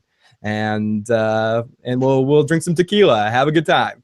So you think, but what you were saying was, you think it was a smart plan in that situation not to admit that they knew that Maggie was trying to take over, not to kind of be more specific in that situation. Yes, because if that could come back down on him. It could, especially if he lets it, if the question is there somebody specific you're worried about? If he says Maggie at that point, then how long has she been here that these people are trusting her to make her a leader? Mm-hmm. You said she wasn't here. So that's something that could come back to bite him in the ass. I don't necessarily think he handled the situation wrong, but I don't know what he thinks he's going to get out of them like that. If he ever did show up at the compound, there's a good possibility he doesn't leave that compound. They already tried to kill him once, have their own people kill him once, that if he shows up at the compound because he's going to be ousted or something, then they're not going to, they'll just kill him. They wouldn't reinstate him, bring him back and be like, this is your leader now. And Ahmed also says theory. Trevor's the same character from Better Call Saul. He's the same guy who got his ass whooped by Mike, and is always established in The Walking Dead has the blue meth. So it's all connected. And I would not doubt that. That'd be a funny extra situation. This is why Gregory didn't tell, says Brooke Blackman. Number one, if he told Simon wouldn't trust him anymore because apparently he likes Gregory too. The people at Hilltop would overthrow Gregory for sure after that situation because of how much that they support Maggie and everything like that. Maggie, correct. Yeah. Atari Dad asks, Phil, do you think Greg will get blamed for Negan's assassination attempt since Simon gave him the location of the sanctuary? That is definitely possible. I think if there is another assassination attempt on Negan, if when this all starts to go down. Sasha gets caught because running in there like an idiot, like Captain Caveman, swinging her rifle around and stuff, taking a sniper rifle and shooting people at at close quarters with a sniper rifle, which is the smartest thing to do if you want to win a battle. So she runs in with the sniper rifle. I know, right? I was like, and a silenced pistol, but still the sniper rifle on her back. I was like, why is she going in there with that? Yeah, well, what's that? What does Rosita do? What does Rosita do? Rosita runs off crying. Yep. Like, oh, my best friend just ditched me and I don't get the chance to kill Nick. What the fuck was that? She ran off can do anything. Get over the fence somehow. Find a different entrance. Cut it again. She ran off crying. Yep. Why would she run off crying? Why not go back up to your vantage point and hunker down? Why is she running off crying? What kind of... She's not a little girl. She's a fucking warrior. That was like complete fucking bull. I was so pissed. I'm not pissed at her. I'm pissed at the fucking writers for writing, and Rosita runs off crying. It's so far out of fucking character for her. She has barely any love for her. She just came to terms and to grips with okay, I don't hate her. Oh, Dark Secret. She fucked my man and she stole my man, but I don't hate her, I guess. You know, like... Dark has a good one. One of Rosita's exes was emo. That's what happened. She ran off crying. It's such a horrible scene. Like I've been waiting for this. I've been waiting to talk about this because it really hurts the character. It hurts everything about it. It's the most ridiculous moment in, I think, the entire season so far. That when Sasha seals up the fence with a zip tie again, like, and Rosita takes off crying. They wrote that. And nobody on the set says it's a little out of character. Why? What's my motivation for crying? Why am I just running away at this moment? Why don't I just retreat, stay in the shadow, and find my own other way in? Why don't I go back up to the spot that we were watching from? Like, none of that made any sense to me. When she ran off crying, I was just like, wow. Yeah. Just straight wow. They took one of the strongest characters from start to now in Rosita, one of the strongest, having very little, like, yeah, she's upset and she's pissed and she's hurt that her someone that she cared about and that it was her boyfriend decided to dump her right before he got himself fucking head bashed in. But so aside from that, and which she's taking rather well compared to the way everybody else has taken the loss of loved ones. Andrea wants to kill herself. Beth wants to kill herself. Fucking, just so many, like, Tyrese went all crazy. Sasha went all crazy when she lost Bob. Like, just all this shit that this was one of the strongest characters, and they made her run off crying. It made no sense to me whatsoever. It really was like, and I'm not saying there's something wrong. I cry all the fucking time. I cry like nobody's fucking business. As soon as the music starts on TV shows, the fucking waterworks, comes down to, like, somebody, if I don't want to beat you up, or if I feel like I can't beat you up because I'll get in trouble, law-wise or work-wise or whatever the reason is, and I don't like using my fist, I'll cry because there's no other release. I cry a lot. But why is this character crying in that fucking situation? There's so many things she has to do. So big deal. Rosita sealed up the fence and ran in. Sasha sealed up the fence and ran in. You have other options aside from run back to fucking Alexandria in tears at full fucking... and she's beating feet down the street. Thud, thud, thud, thud, thud. How many fucking zombies are going to hear that? Seller asked Joe, is that a 2 or 6 body sword back there? I can't tell you how many bodies I've had on it so far. Yeah, that's private. Joe can't admit to any guilt on the air. Thank you, Eli. Have a great night. It's the club that's got the real notches in it. And Mary, have a good night as well. Brian, they should be out. Just do a simple search of online, do a Google search. You'll find the sites that have that. Come in. We come back in on this. And it's a 2-body sword. 2-body sword. We come back in on Daryl and Maggie's eyes, and tension is strong as another person comes in, and it's long claw. And Daryl's about to go stabby on them, and Maggie stops him from stabby this guy because, again, Daryl's about to make another stupid mistake. Maggie says you were going to kill him and he was going to find us. And then I'm going to play this. we get this scene between Maggie and Daryl, and then Joe and I are going to talk about it. So let's listen to Maggie and Daryl have their little conversation. He deserved to die. Ever since you got here, you never said a word to me. Would you look at me? Please. Look at me. Oh my gosh. People say the live motherfucking chat then. Okay. I'm sorry. Here we go. We'll get into it. Sorry. Emotional. Did you cry in this scene, Joe? Did you get emotional at all? No, but I liked this. I really liked this scene. This was the only other really good scene. I thought this and everything with everything with Trevor, this scene, and everything with Eugene was great in the episode. No, it wasn't. But the only problem I have with the scene, I was just gonna play it. Okay, but the point is, Maggie says Daryl wasn't your fault because you're a good person in this world. He would know. And why would Daryl think it was his fault? 'Cause he wasn't there because he left. No, because it was Daryl's fault. It was Daryl's fault.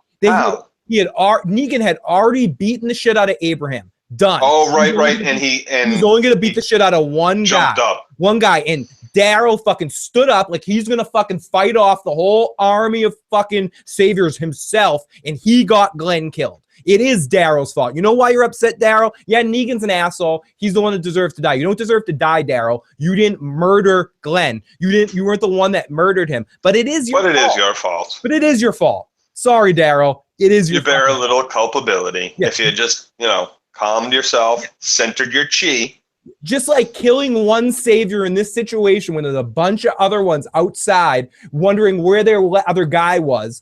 You don't kill him in this situation. You don't fucking talk shit when Negan just beat the shit out of someone with a baseball bat and he has you all knee down and gunpoint. What are you going to do, Daryl? I understand you're an emotional character that can't figure out the magical puzzle known as stick. But still, dude, come on.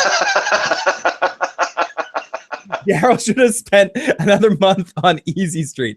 Daryl caused 2 deaths. Oh, we got Iron Throne in the live chat. Fucking Daryl should have spent another month on Easy Street. Yeah, exactly. Easy Street. Where Daryl... Well, he got punished. He got punished.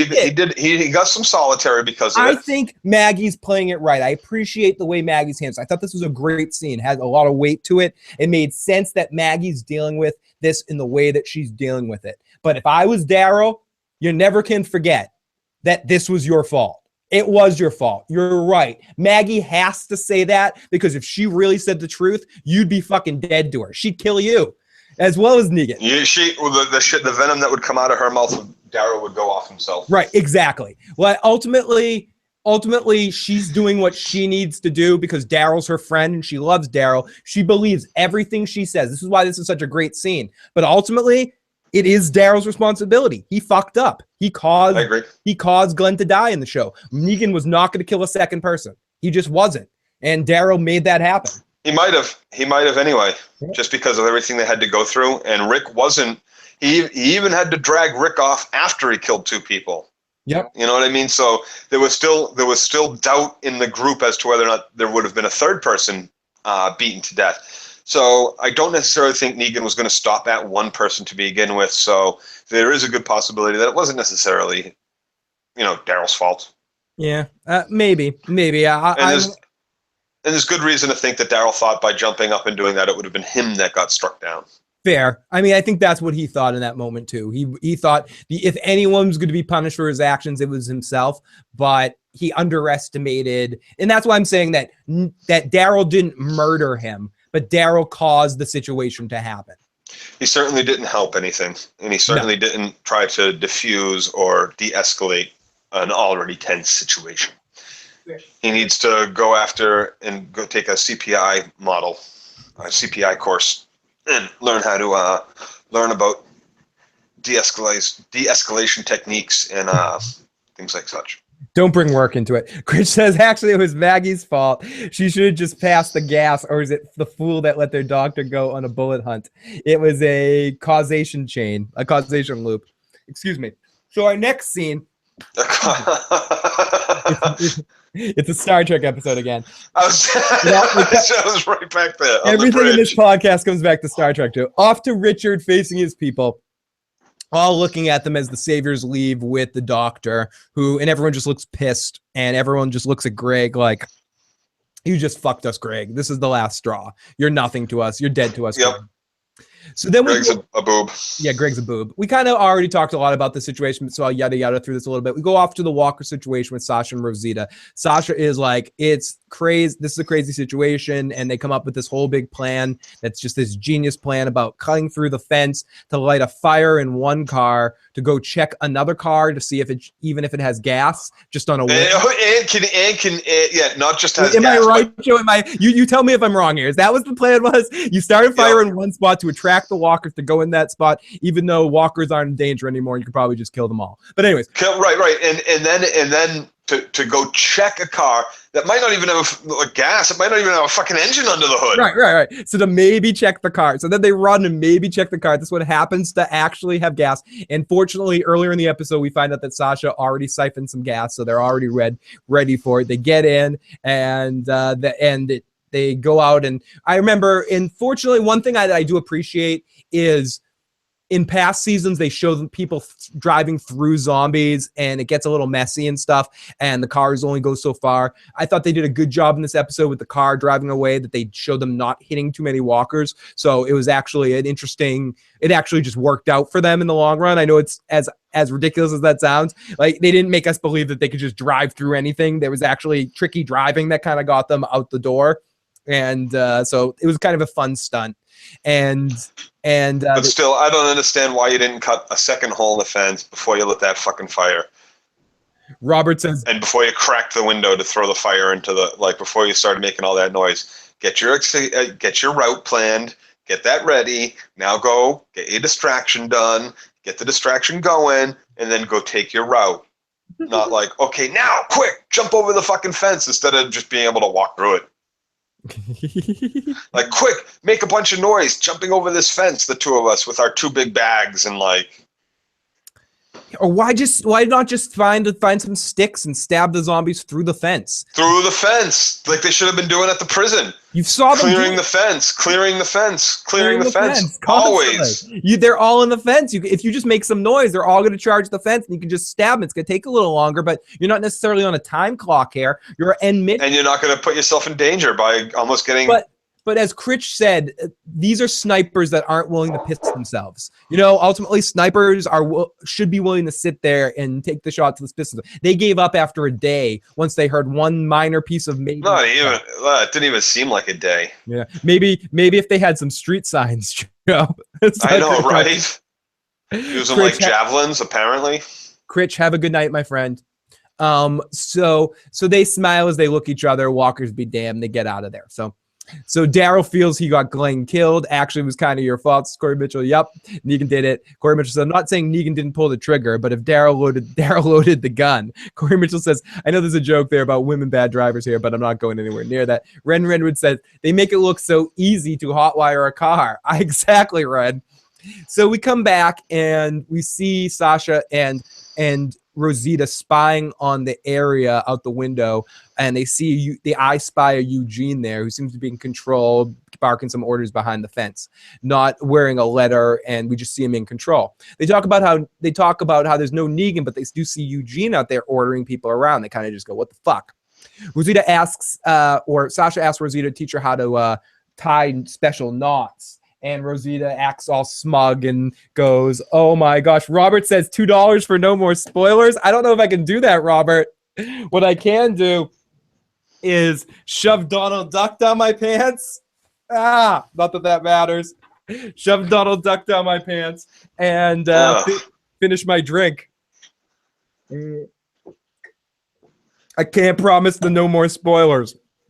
Remind me not to touch any stuffed animals at Phil's house. Joe, you're gonna play with it. Joe, you will play with it and you will like it. Yes, you will. Thank you, everybody, and thank you, Robert. I know, Robert. I thank you so much for the super chat, and thank you, Critch, for the super chat. And everyone that donates, you guys are fucking amazing to help us grow and help us go. This is the way that we can get to full time. So thank you so much. I appreciate all that super chat, all the Patreons, all you friends. So fucking A. Dun dun dun. Congress stars. Yeah, burn. Okay. Thank you. Nick Diaz, twice as many spoilers. Nick, you're evil, buddy. Let me pour some more beer. Love you, buddy. Love you, Nick. You guys are amazing. Thank you so much. Conflicting donations. I know. Who's going to bid the highest for the super for chat spoilers and no foils? Exactly. And also, if anyone wants a requests, for Joe and I to do things, please send your request to igotissuesman@gmail.com if you want any reviews that you guys definitely want to see Joe or me or Joe and me and Joe, whatever. Any of us tackle, let us know, and we'll do some reviews and all that sort of stuff. Twice as many spoilers. Okay, the end of the season, Carl ends up finally having sex with Enid. It happens on the show live. You have to pay extra for that.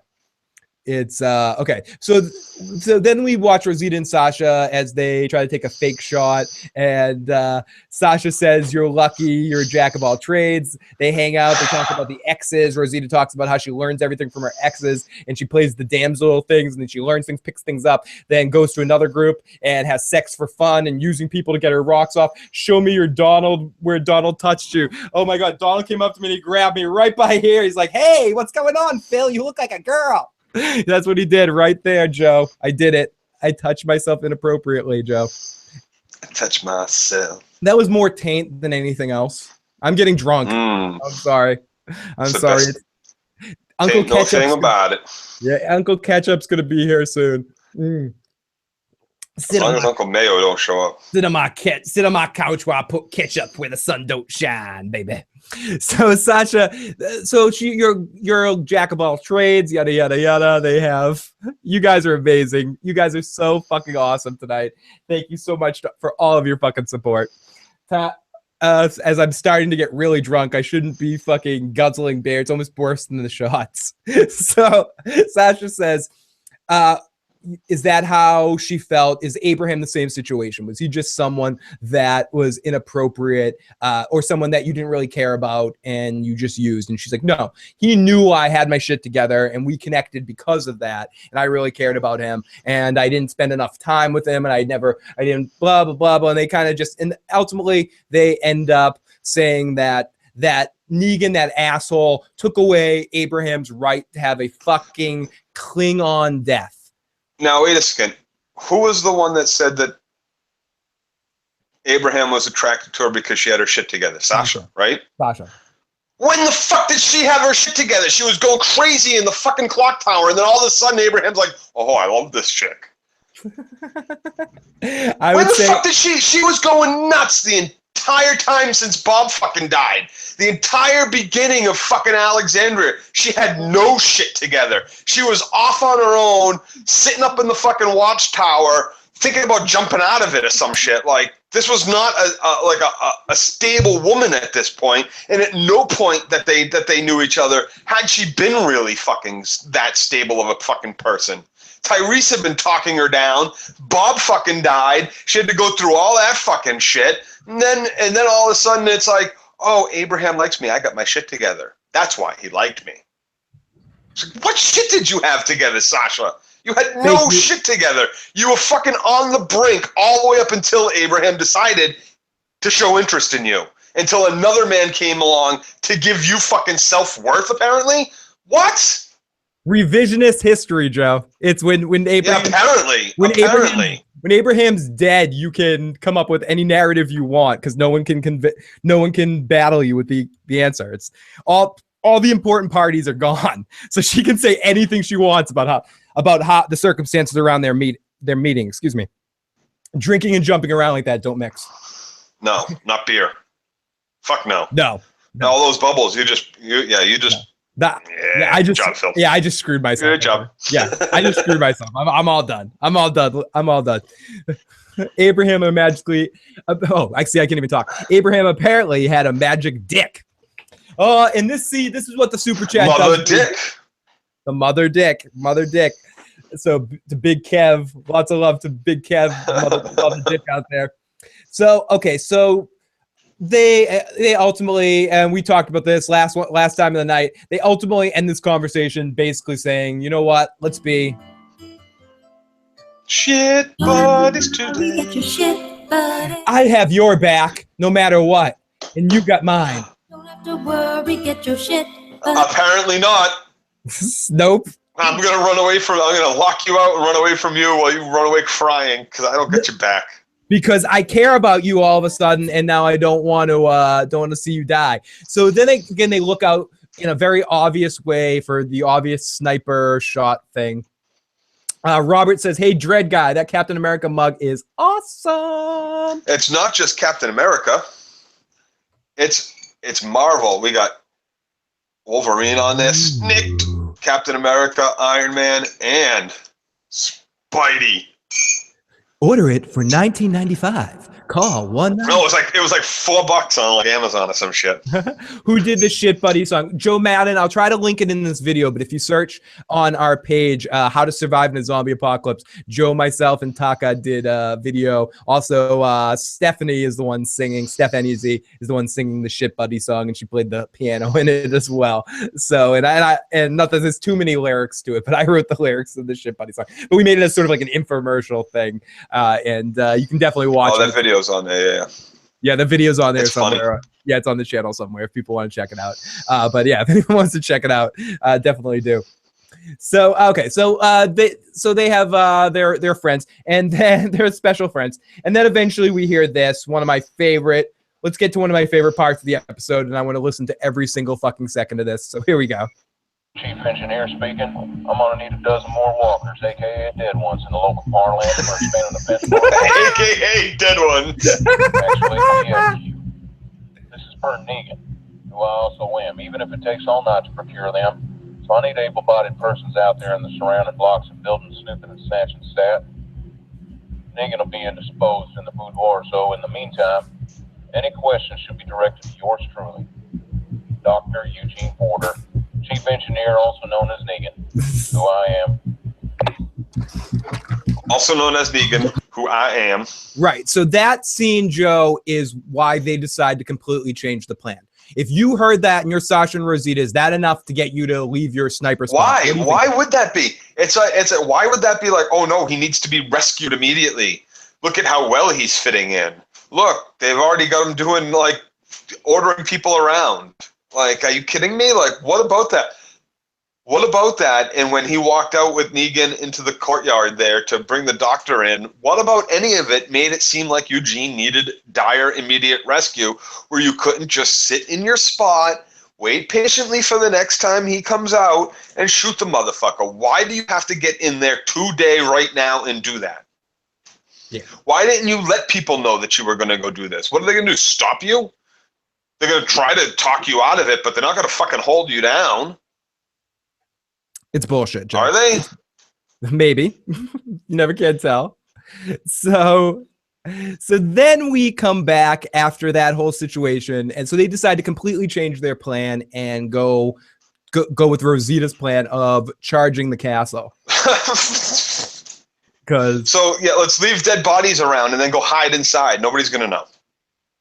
No, because stealth is not our friend when it's 2 on a couple hundred. Because send Eugene running, crying back into the building. What's wrong, Eugene? Oh, nothing. I'm Negan, as I am.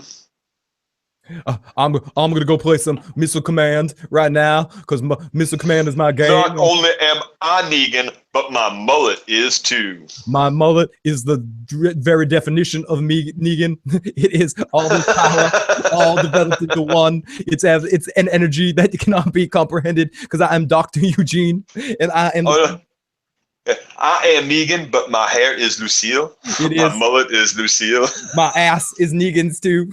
And my mullet knocks him dead. Sometimes me and Lucille hang out and we trade beauty secrets. My mullet is Negan. The whole thing is Negan. Fucking ridiculous. He will be indisposed in the boudoir. I know this because I will be with him with my head. Right.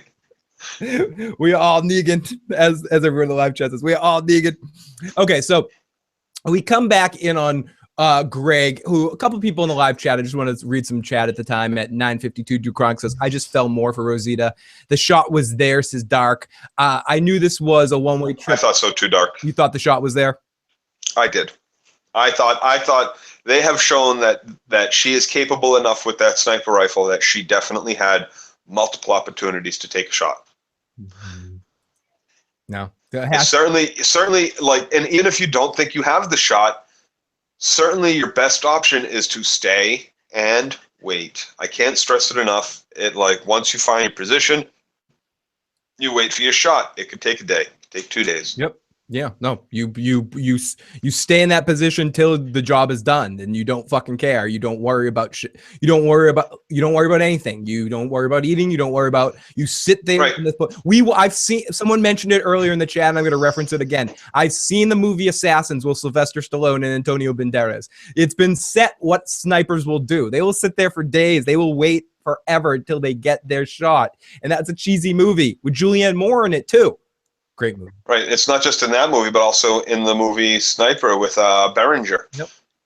And Billy Zane, also in American Sniper, also in every other movie in the last 10 years that's come out with any kind of snipers. Now, these are, military trained snipers, and, this is just Rosita and Sasha, but still, come on. And why did they feel like it? Okay, did they not know Eugene was there?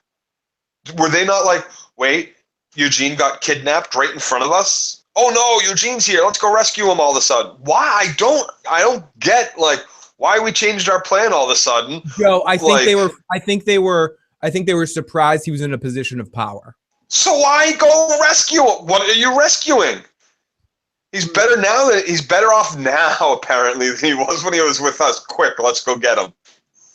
Fair. Eugene got his tramp stamp that says Negan's boy toy. I'm Negan. Even better, he's got tattoos. I'm Negan. I'm Negan. I'll be yours right now. So we go back on Gregory, who's amazingly played, and I do want to add that Ren Redwood said Rosita's a sand snake, in my honest opinion. Jesus is there to talk to him, and we have this conversation between Jesus and Gregory. Freddie said you wanted to. Oh, Jesus. Yeah, have a seat. Jesus, Joe. Jesus should have just got up and slit his fucking throat right then and there. You just threatened me. Like, as far as I'm concerned, how many times have I said it? A threat like that? Like, really? You're gonna go tell Negan what? Okay, no. So if you're Jesus in this situation, you just go up and beat the shit out of this guy and go, you're not. I drag him out of the fucking mansion by his hair in front of everybody in that fucking town, and I let him know exactly how this guy is no longer in charge of this community as I beat him to a bloody pulp. And because you can't beat somebody like that to a bloody pulp and then let them go and not expect them to try to get revenge or vengeance or any of that kind of shit, you need to kill him in front of everybody right then and there. And hey, I'm not going to be the one in power. Maggie's the one that's going to be in power, but this motherfucker has got to go. Whatever good he did in the past is gone. He is threatening us. He is threatening this town. He is hurting us all by even existing at this fucking point. He needs to go, and unfortunately, as we've learned in the past, you can't just let people go. It's going to come back to bite the fucking Oceanside people in the ass. They let Tara go. They should have killed her. Mm-hmm. So basically, Jesus is like, listen, you son of a bitch. You fucked your boyfriend in a public place.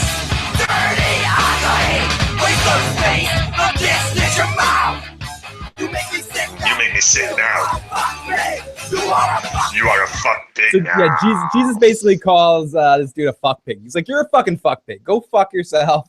We don't care about you. You're an asshole, and you're dead to me. Basically what he says. See, I take good care of my friends, Jesus, and it's become clear to me we aren't friends. And so right there with that statement, and then he calls in his boy with a bottle of tequila, show him out. What is this guy gonna do? This guy's gonna stop you from dragging this fucking douchebag out of the mansion by his fucking hair? Greg's going to stop you himself? No one is. Exactly. No one in this town is. They would have let him die if Rick hadn't stopped them from killing him. Joe, They would have let him die. Joe, I don't want to They would have let him be stabbed to death. I don't want to add characters, but it would be one thing if this guy had two giant motherfucking bodyguards that looked like Hillbilly Jim on either side of him. But he doesn't. But that was Jesus. You know what I mean? Like Jesus is his protector in that situation ultimately, but he isn't even his protector. He's just an excuse maker. But if this guy had some actual muscle behind him, yeah, he has Simon behind him, but that's almost an empty threat because the Savior's going to deal with anybody that gives them who's in charge, correct? Anyone that gives them tribute. If they came back and Gregory was dead on the ground in front of them and Maggie was in charge and said, "Here's your shipment this month," they would go, "Okay, here's the shipment. I liked Gregory, but you know what? Fuck him." Well, looks like we're dealing with you now. Yeah, Don't let things get out of line. Exactly. That's exactly. We'll see you next month, Joe. That's exactly what they would say. That's exactly what I think they would say too. They don't give a fuck about. I want to. Yeah. Simon gave Greg a piece of paper with something written on it, and he said, "Come on down and knock on the door. We'll let you in anytime. Don't worry about it." No, sorry to interrupt you. You just totally quoted Three's a Company. "Come and knock on my door." But so what makes us even think that he could be giving him an address to a door that's got 100 zombies behind it in a warehouse somewhere? Yeah, absolutely. Fuck does he care? So who cares if you get fucking ousted? I don't give a fuck if you get ousted, if they fucking hang you up in town square. As long as we get our fucking shipment, we don't give a fuck what you people do. Just give us our food and our supplies and the doctor right now.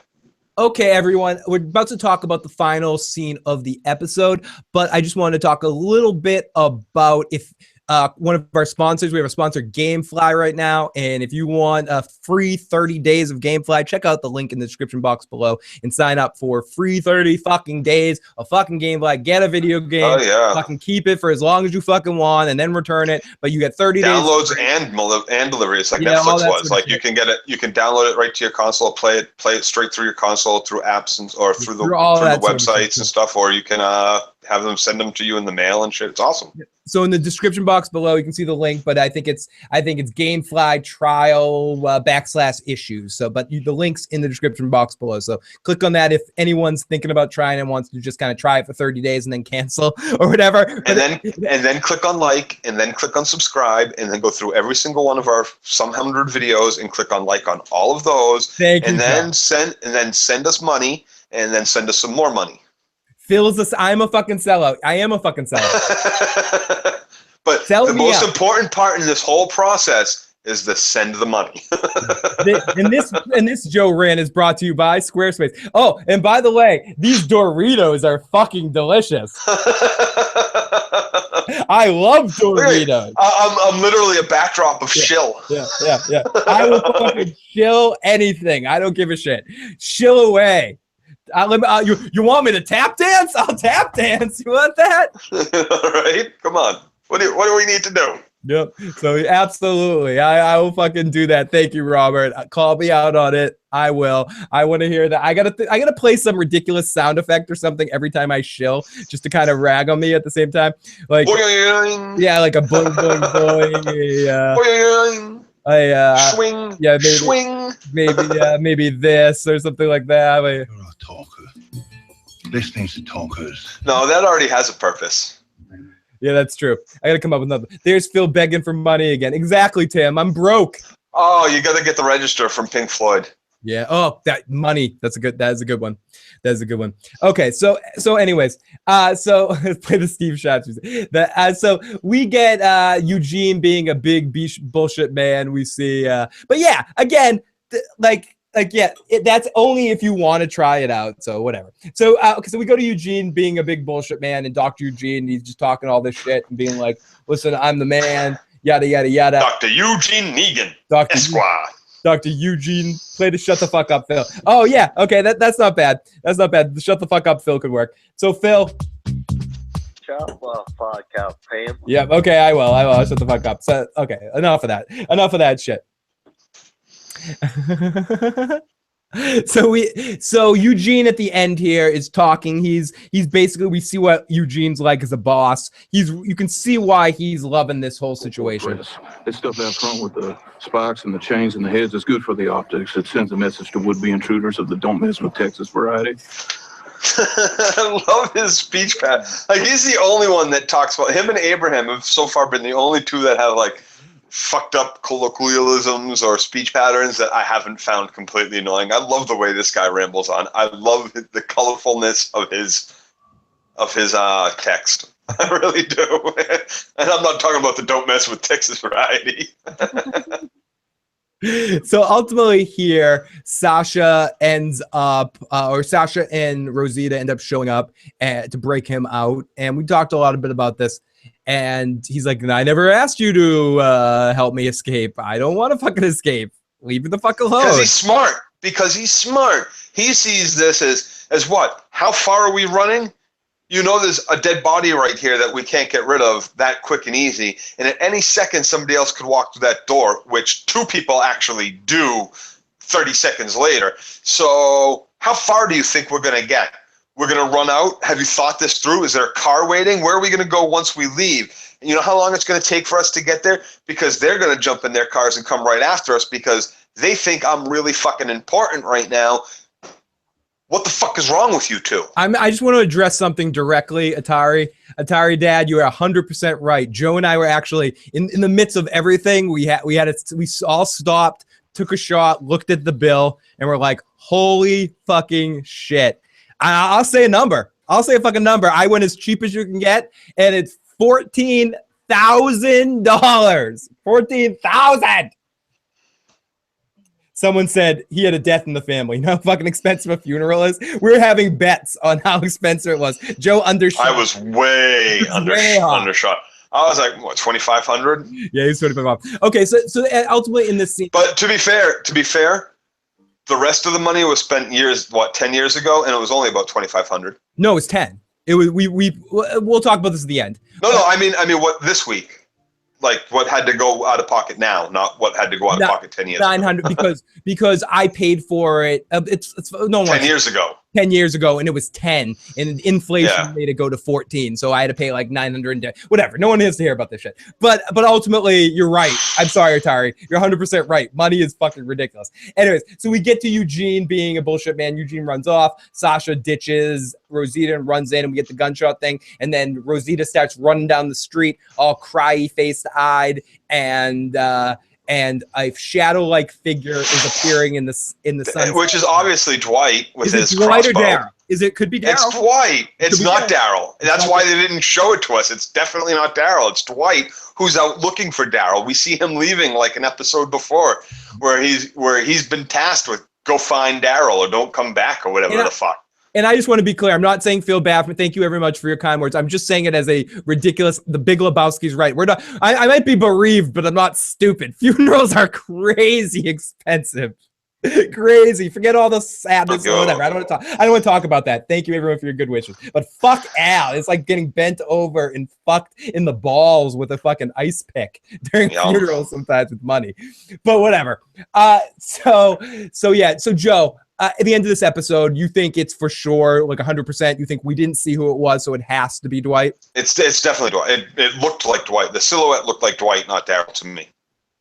Yeah, I definitely think, and especially because we see Daryl back at town.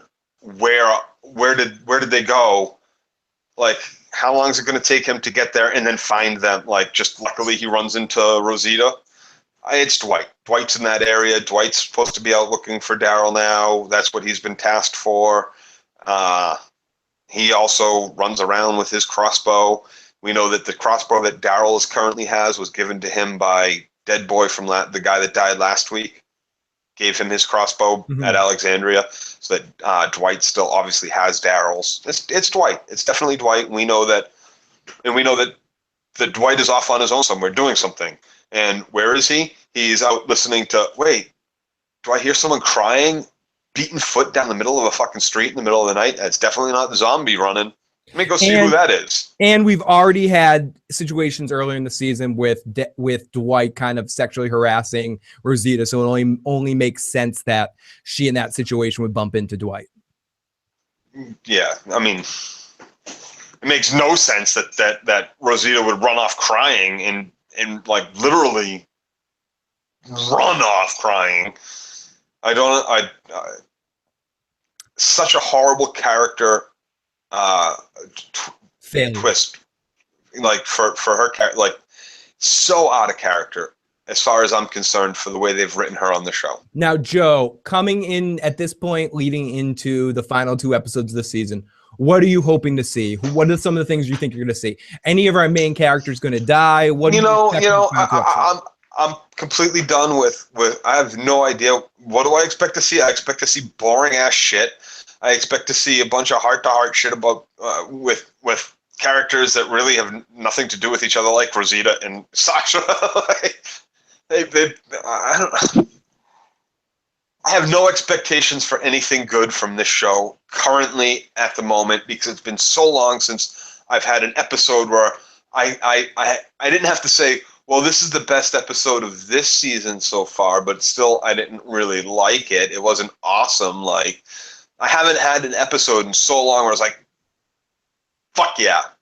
So I don't know. Last week, I liked last week's episode a lot in general, but I agree with you. I haven't had a point. I'm hoping that in these final 2 episodes they pick up the pace a little bit and kind of pick up the progression and the tempo, so to speak, leading into the beginning. Because I think the big episode is, I've said this before, I think the big episode is going to be 8-1, which is the 100th episode of The Walking Dead. I think they're all leading up to like a big action-packed episode for that episode. So I think next week is going to be progressing the war, getting all the pieces in place. I think we're going to stop at almost every location next week, minus maybe Carol. We won't see Carol till the season finale.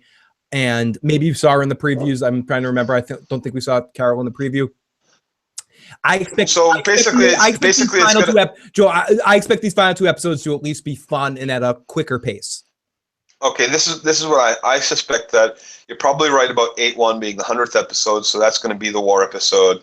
So basically what they'll do is for the last episode, or for like the second to last episode, we're obviously going to have some oceanside gun collections and bigger army collection for next week, and then maybe they bring a bunch of people down. They get the junkyard people, the Kingdom, Alexandria, and the Hilltop are all going to have a big meeting, and then we see Negan start rolling out in the final episode. So we know that all our armies are together, and Negan is going to go do something or go find, for some reason he's got to take a bunch of people and he's going to go harass either Alexandria or the Hilltop or something like that, and that will be the end of our season. It will be a really just benign season finale. Come back for what ends up being the fight or lack of fight for, I don't know.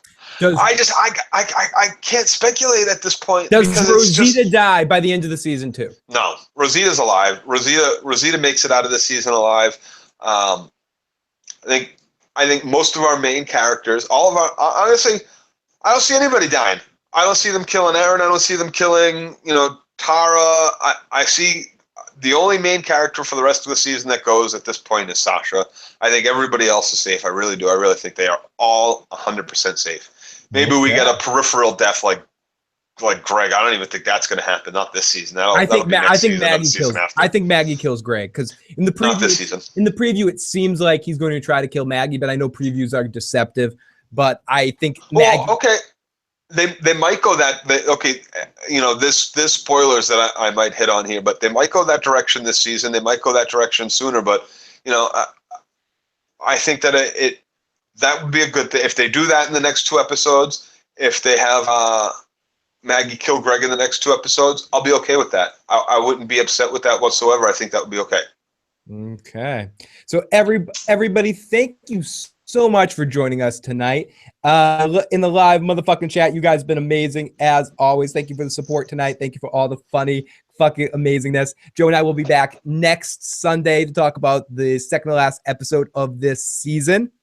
Also have to say, if anyone is into the Badlands, you can check out on Dirty Issues our friend Taka, who is on a couple of episodes ago, is doing recaps of that show. If anyone's interested in that, I have not watched it yet. I don't know what season 2, episode 1 is going to be like, but I look forward to watching that tomorrow. And let's go into the live motherfucking chat. Phil is my spirit, and I love you, Robert.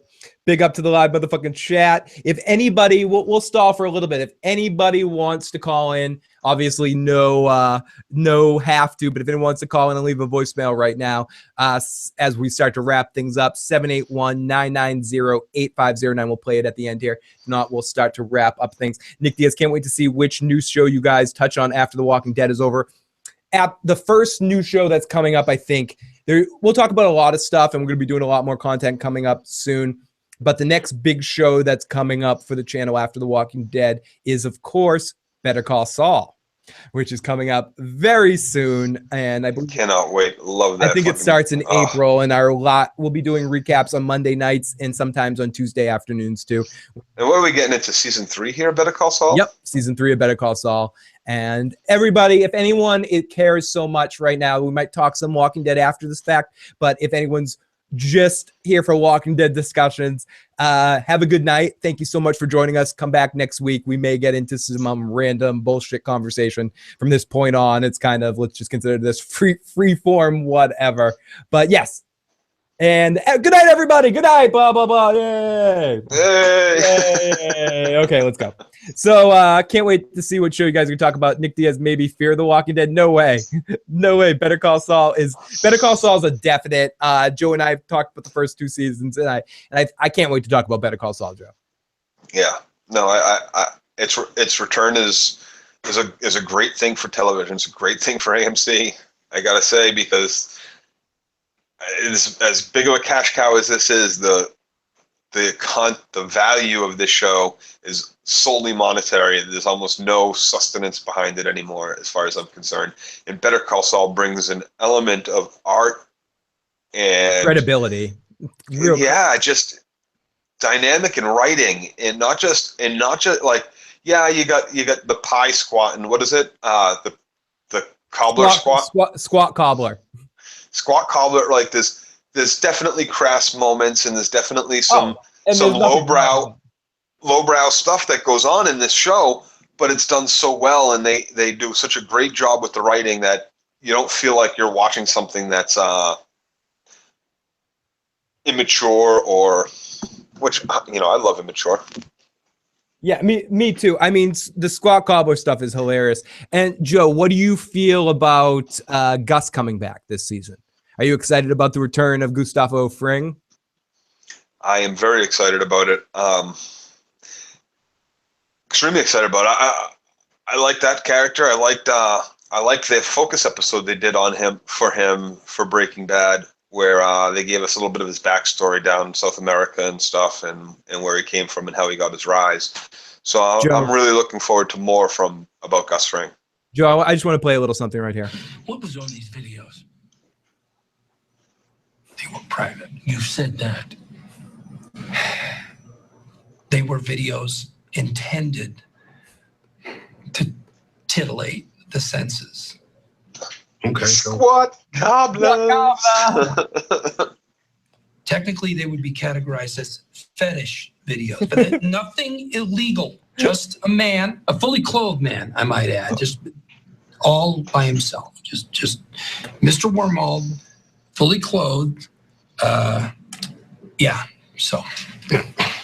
All right. So I could play this whole thing. Listen to the squad couple. I don't want to spoil it, but Better Call Saul is a show we're definitely gonna be talking about. Obviously, upcoming sooner. Now that Joe has more of a setup and the phone thing kind of works, even though he sounds a little bit like Darth Vader. We're gonna be doing some more Game of Thrones stuff coming up in the next couple of weeks. Next week is a little hectic for us because our best friend's grandmother passed, so there's gonna be some funerals. But hopefully, maybe the week after that, we'll try to do our Game of Thrones, start of our Game of Thrones preview casts. And I know we have to wait till July, but we've been threatening to do the spoiler cast for a while, so we'll do that, and then maybe do a couple of other Game of Thrones things.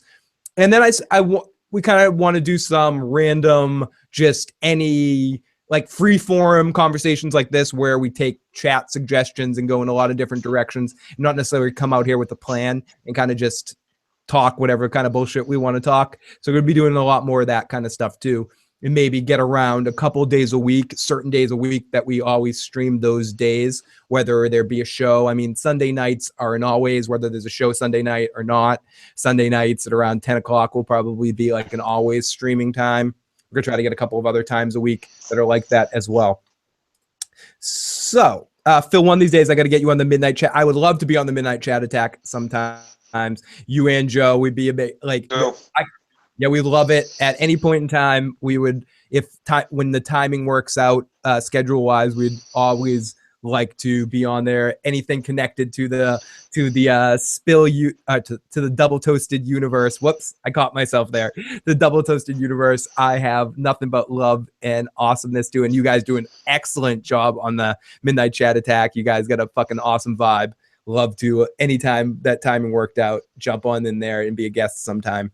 Like I was listening to you guys this recent week too, and you guys crack me up. Great stuff going on there. If you ever haven't if you haven't already, definitely check out the Midnight Chat Attack, and definitely check out Double Toasted as well. Yeah, winter is coming in July. My vote is Vince Gilligan to run the Game of Thrones prequels. HBO gets around to that. I would love if Vince Gilligan does more and more and more. I wonder how he would feel doing something outside of the modern realm, doing something with that style, but I trust he would put together an amazing television program. Better Call Saul isn't your normal thing. It isn't like fast moving. It's a very slow moving show in the best possible way. It's definitely character study pieces.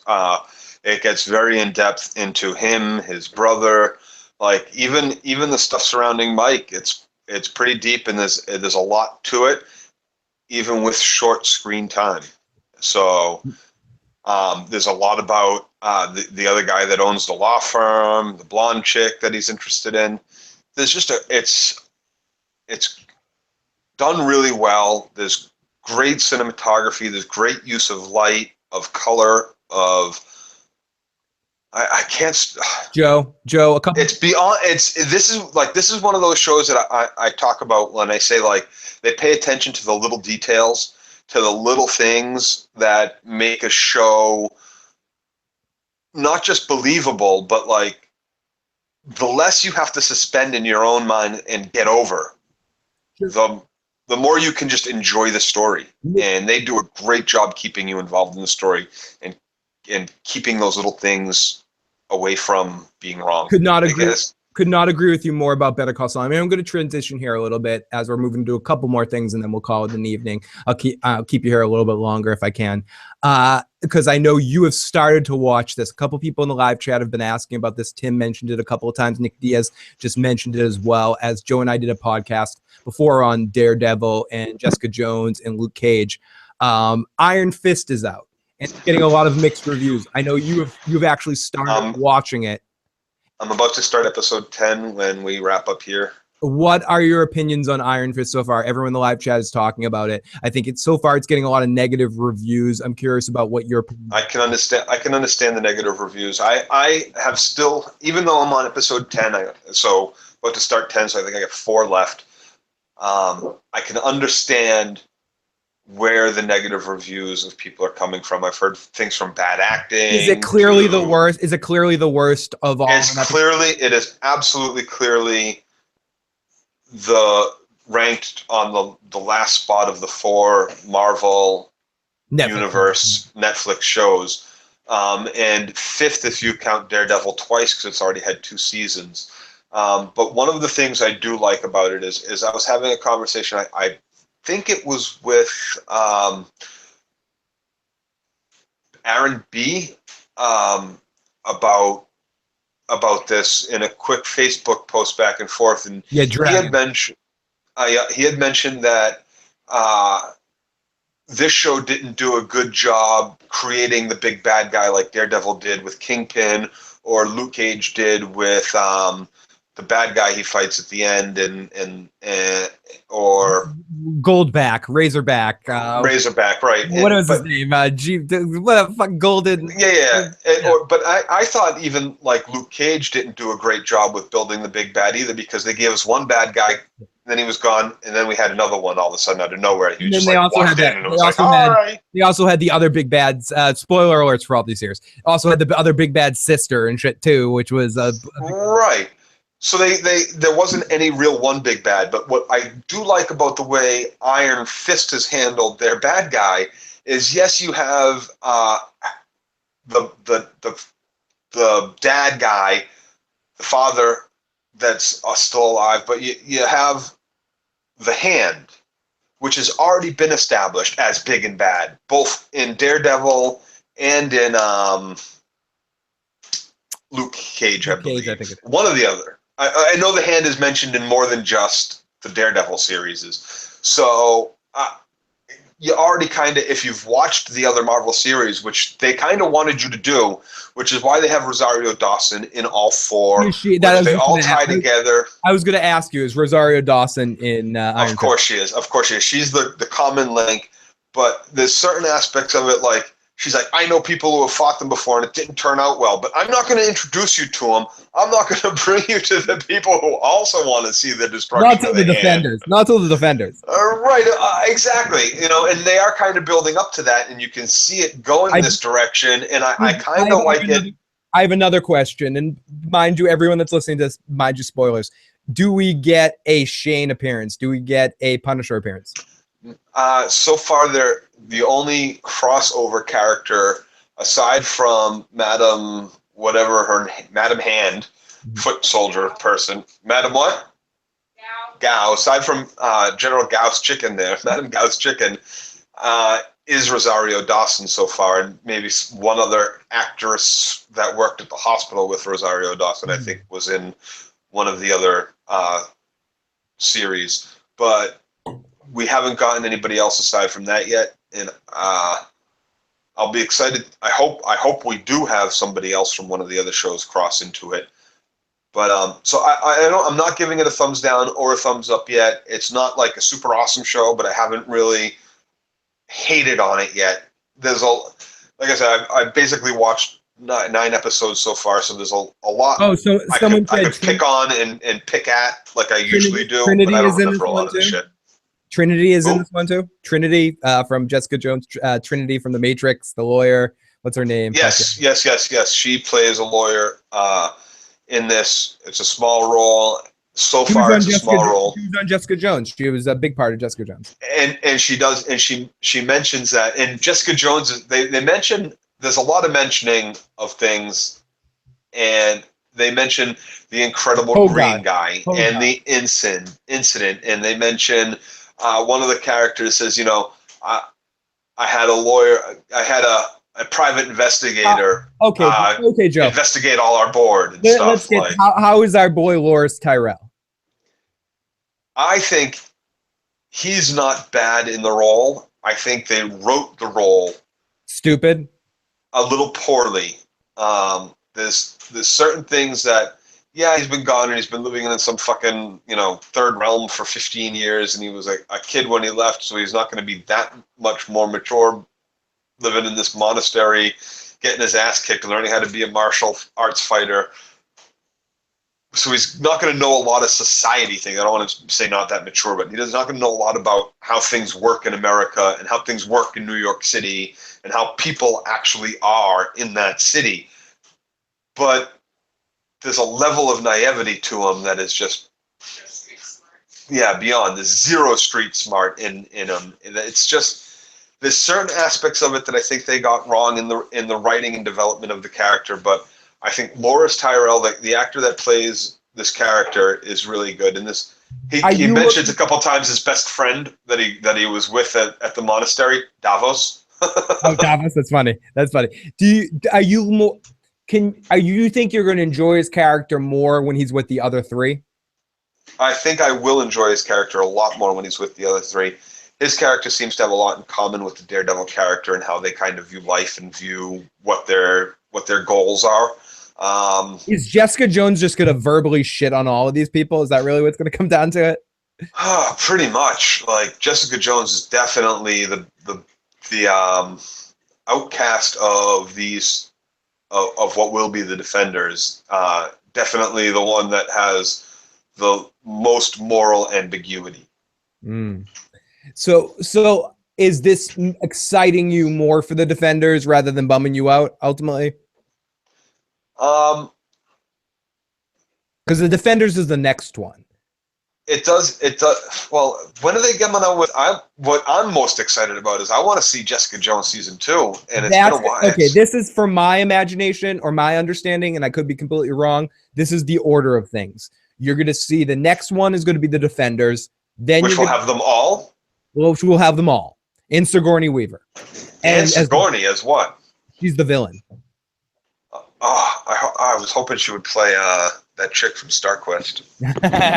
But no, she's the villain. The next one, I think after that will be Jessica Jones season 2, then Daredevil season 3. I think that. And then Punisher. And then maybe Luke Cage season 2, and then Punisher. Oh no, wait, I'm sorry, I forgot about Punisher. Punisher will probably be the next one after the Defenders.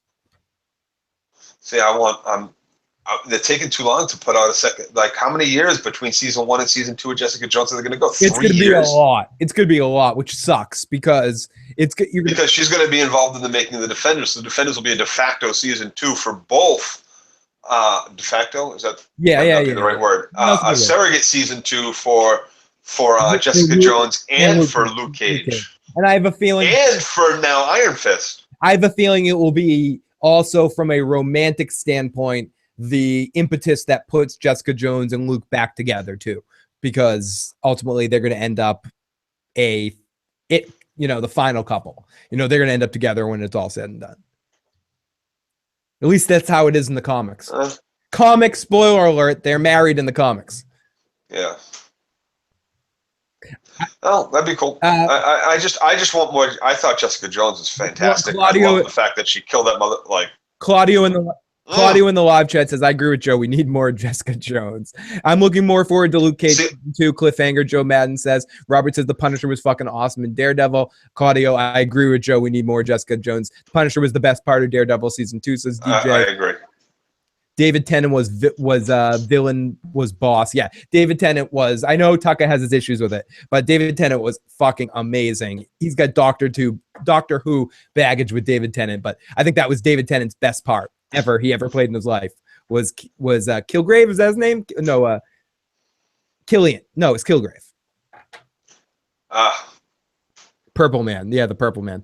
Jessica Jones in the comic sounds fatty. Well, I don't really like pushing on one season. Sex that good. You can't avoid that. Jessica Jones and Luke Cage forever, Joe Madden says. So I think it's going to go in that direction eventually, but I think the Defenders is going to serve more. This is just my perspective, and who knows how it's going to be. I think a lot of the Defenders is going to come from Jessica Jones' perspective. It's just I hope so. I think I hope they make it that way.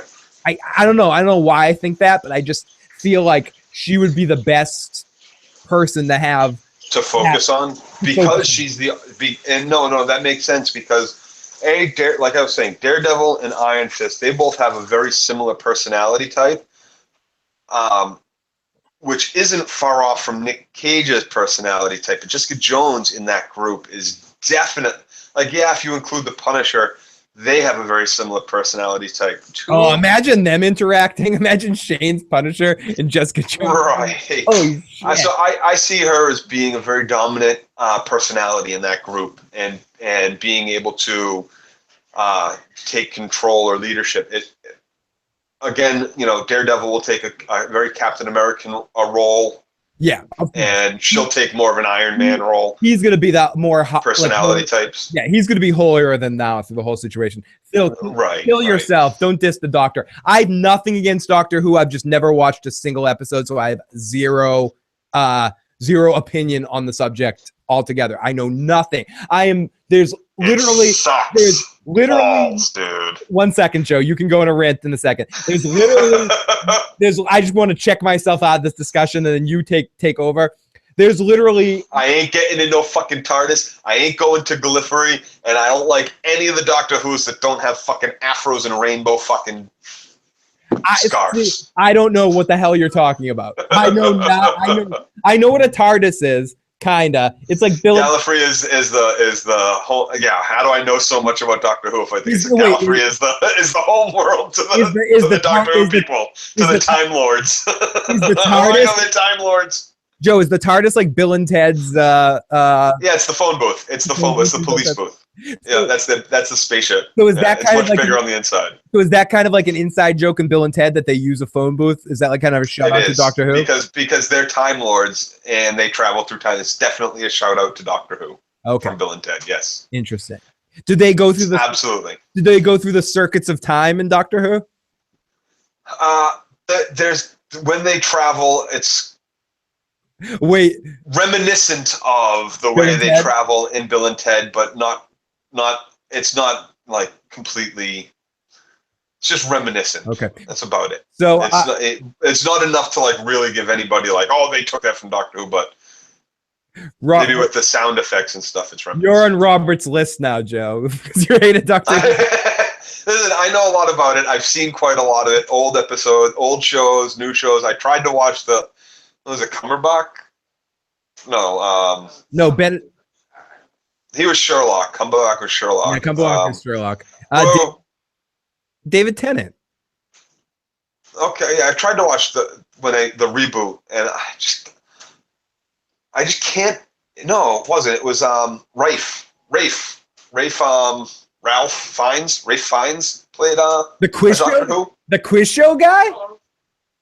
I thought Rafe Fiennes played a Who. No. You're thinking. I forget who it was. Are you thinking about Matt Smith? The live chat wants to know.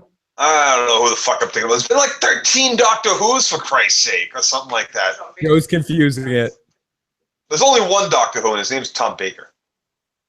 Okay, Joe. Okay, Joe. No, in fairness, Joe, I think there's only one James Bond. His name is Sean Connery. And any other movie that's called James Bond, I have issues with.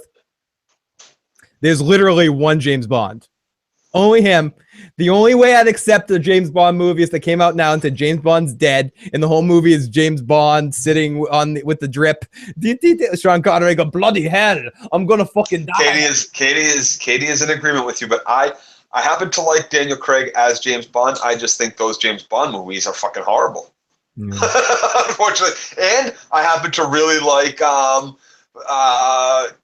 Remington Steele as Pierce Brosnan as James Bond as well. I thought he made a great James Bond, but those movies again really suck. Oh come on, the video game's awesome though. GoldenEye is fucking amazing. GoldenEye, the original Golden Gun, oh, great game. Nintendo 64, fantastic first-person shooter, four player split screen, unbelievable. Katie even enjoyed that game, the original James Bond shooter, first-person shooter. Joe Madden says GoldenEye and N64 was epic. Epic. Yeah. Epic. Oh yeah. So the two best games to come out of that whole generation of gaming were both Nintendo 64 games, and it was definitely Smash Brothers and James Bond. In fairness, though, I think Katie still has post-traumatic stress. I think Katie still has post-traumatic stress disorder from the StarCraft, like the repeating words in StarCraft. And I built a castle. Oh, like those. She not just StarCraft, World of Warcraft. Yeah, like 7 years sitting behind me, watching TV, watching the back of my head play World of Warcraft. Yeah, post-traumatic stress disorder. But I remember specifically, like when you build, every time you build, every time you build like a command center, it's like build a command center, check. Build a command center, check. And it makes that sound, those sounds too, like whatever. Like. Yeah, oh, it's fucking crazy. So GoldenEye was amazing. Ghost has entered the board. Motherfucker. Everyone in the live chat's going crazy for the N64 right now. Lots of N64 love. Whoa. So Joe, by the way, I found a controller, and I found that little piece that attachment that you had to buy that fits in the console. It's like extra memory or speed or whatever. Yeah, the expansion pack from Majora's Mask. I got both of those if you want me to bring them by. Yeah. The way we talk about GoldenEye and whatnot nowadays, what games do you think we'll be talking about 20 years from now that is considerably more modern? What games nowadays, Joe, do you think we'll be talking World of Warcraft will be forever talked about. The Zelda games. Probably still, just because it's a franchise, and when people talk Zelda, they don't talk like specific. They talk the whole franchise of the game. So I don't think there'll be any that I can really think. The Last of Us is an epic game, which will be talked about for a long time. Yeah, but not 20 years. 20 years later, it won't be talked about in the same way that like Mario games are talked about from 20 years ago.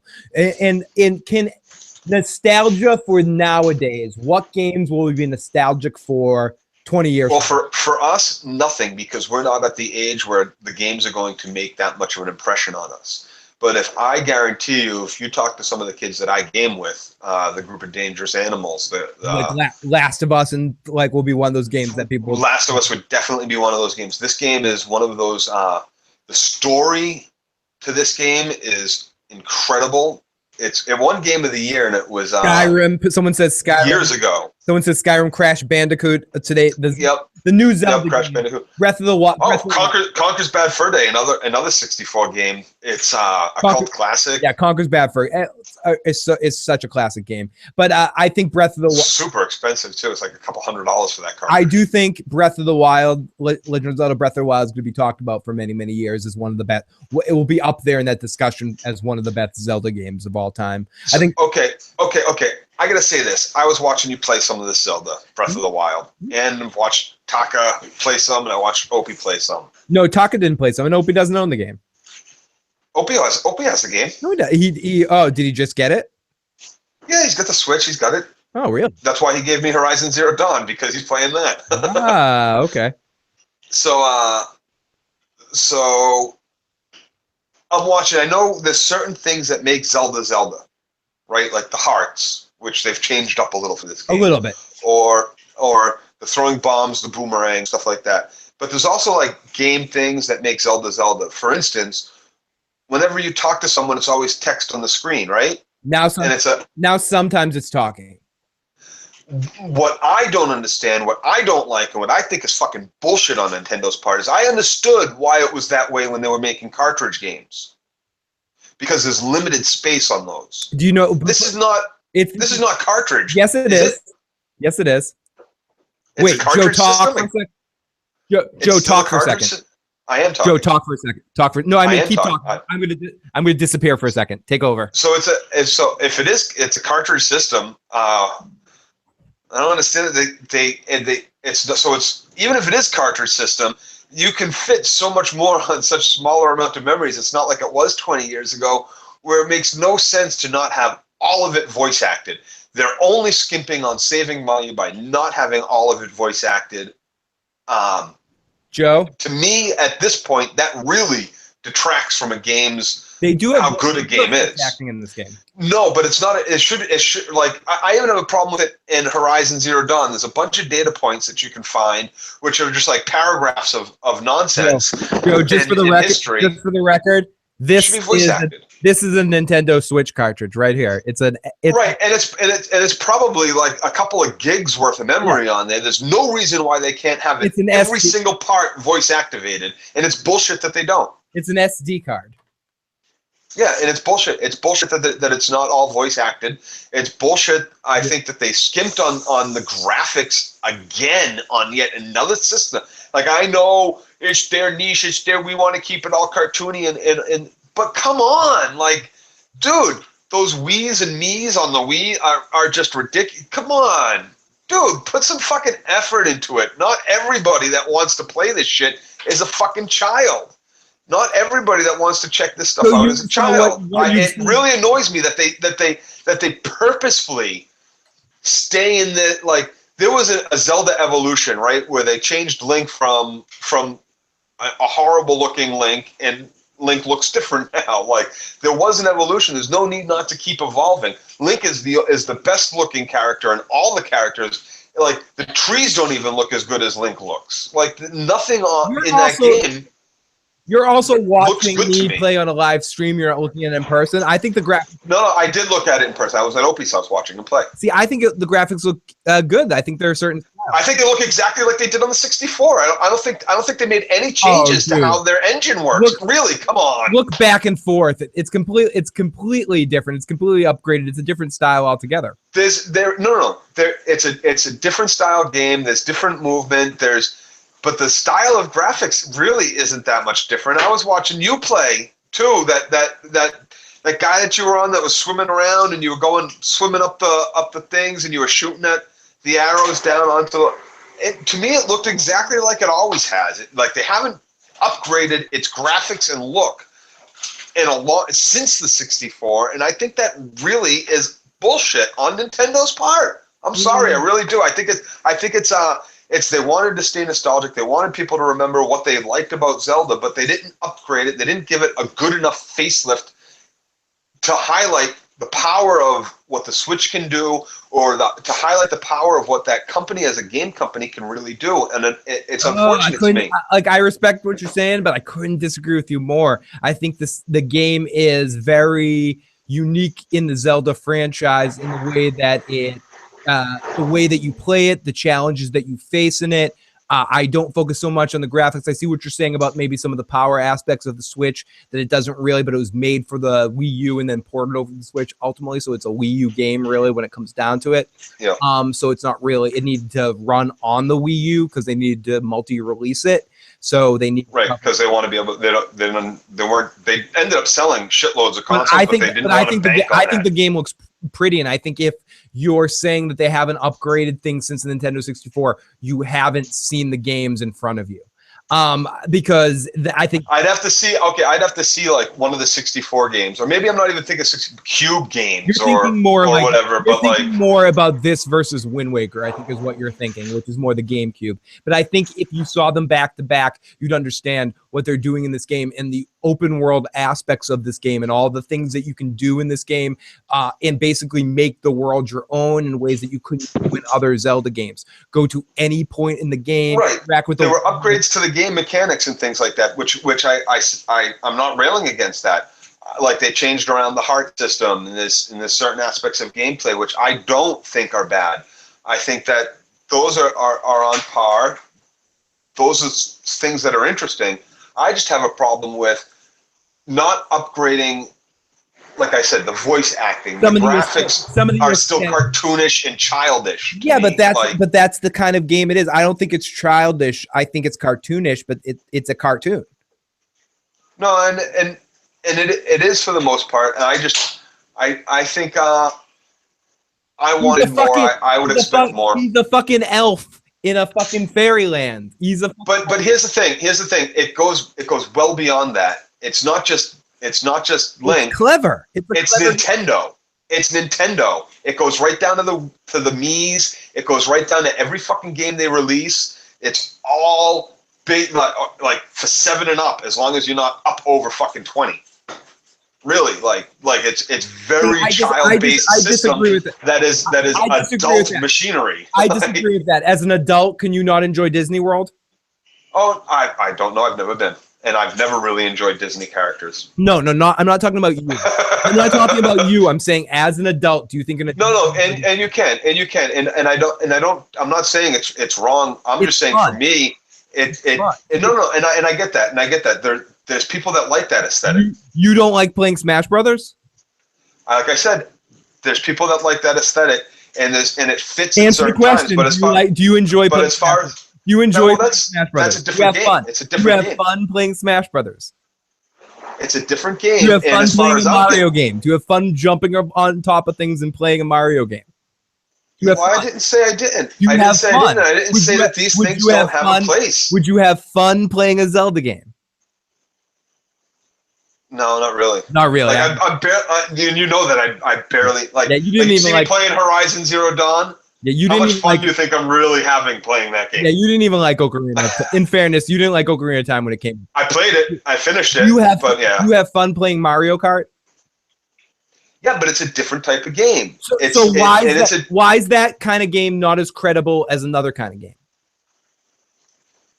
Okay, this is a game that wants me to be immersed in a whole world. It wants me to. It's an open world, let's just talk about Mario Kart here. Well, no, and I'm about to tell you what the difference is, and so that's one. And then Mario Kart it's 5 minutes of action. It's riding around in a circle. You don't have enough time to look at. Like, I'm not going to stop my cart and look in the stands and be like, oh, look at those fucking faces in the stands. They're just circles. There's no bodies to them. Like, no, I'm worried about getting hit with a fucking mushroom up my ass, a turtle shell up my ass. But I'm trying to win the race. Are you having fun doing that? But it's completely different. No, it's a completely different thing. Answer the question. Are you having fun? No, and when did I say it wasn't? Like, okay, video games aren't fun. That's all a game has to be. But what does that have to do with the graphics suck, in my opinion? If the graphics don't suck so much that you can't have fun, who cares? To me, it does in that game. Oh, to me, it does. Mario Kart? Different game. Yeah, but okay, you're talking specifically about Zelda, not about Nintendo. Yes. But you mentioned Nintendo. And I did. I said it's a problem Nintendo has in general. No, it everything, isn't. And then No, it Nintendo isn't. umbrella falls under childish cartoon graphics. Everything does. Who cares if you? Okay, I agree with you, but who cares if you have, Okay. But who cares if you have fun playing the games? Well, and I'm not saying I'm saying it's a problem that they have that I'd like to see them get out of, but I'm not saying it's. Have you? Okay. It's egregiously, and it's to me it's an error. To me, have you ever played the? Do you want to sell more video games, or do you want to just have this one little niche market? Wait a second. Have you ever played? Do you want to continue to be the third company? Do you want to continue to be behind Microsoft and Sony? They don't care. Keep making games for children. All they care about. No, that's bullshit. They don't make. You're telling me Fire Emblem's for children? You're telling me that Metroid Prime? I've never played Fire Emblem. The Metroid Prime series is for children. You're telling me that only children play Splatoon? You're telling me only children play Smash Brothers? You're telling me only children play Mario games? You tell me only children play Zelda games? Come on, dude. I'm not telling you that. I'm telling you that they are. Only children watch cartoons? I'm not telling you that. I'm telling you that these games are based for that, to bring in the child consumer early and get them hooked to a franchise and then give them nothing new with it. To give them the same bullshit graphics for 30 years. Because Call of Duty gives you something new every year. Madden gives you something new. I don't like Call of Duty, and I've only ever bought in one Madden game. Bullshit. Breath of the Wild's giving you something new. Metroid Prime recreated what Super Metroid did and gave you a new concept. Nintendo's always innovating. Maybe they're doing it in childish ways, but they're always innovating. I would just like to see them with an upgrade. Actually, show me an upgrade. Have you ever played an upgrade? Well, I mean, I don't think you're playing enough Nintendo games.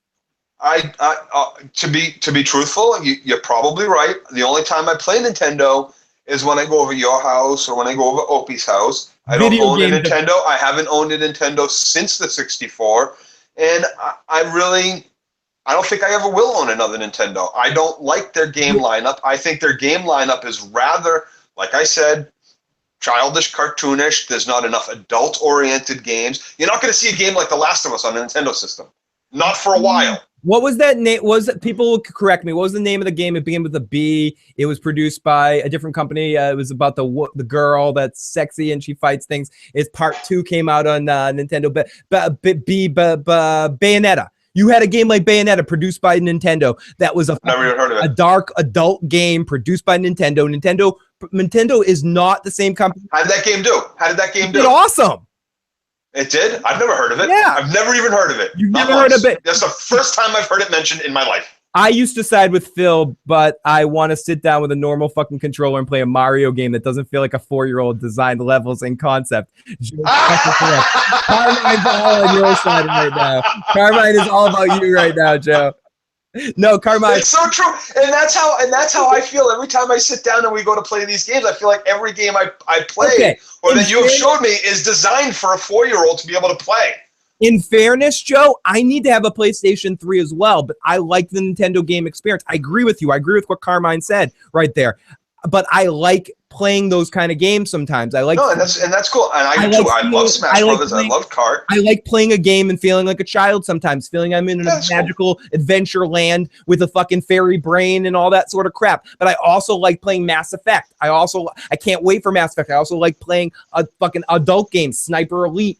I even like playing Madden every few years. Right, and that's what Nintendo, in my opinion, the company as a whole. I'm not saying they're a bad company or that I hate Nintendo or anything like that. Like you said, you were trying to get me with do I not love Mario Kart? I wasn't trying to get you. I do. Don't fuck yourself. Yes, I do love Mario Kart, and yes, I do love playing. I do have fun with those. Because they're fun games to play, and you can't deny the place that Nintendo has in the video game market. But are the games themselves fun, or is it that much more fun to play those games with your friends sitting in a room? No, because and is that where the fun is generated? The games are fun. I like playing a fucking Pokemon game on my fucking 3DS. It's fucking fun. Fire Emblem, I'm not playing that with friends. I like the concept of the game itself. Zelda, I'm not playing with friends. I like sitting in a room, running around a magical kingdom with a fairy on my shoulder, or fucking defeating enemies and solving little brain teaser puzzles.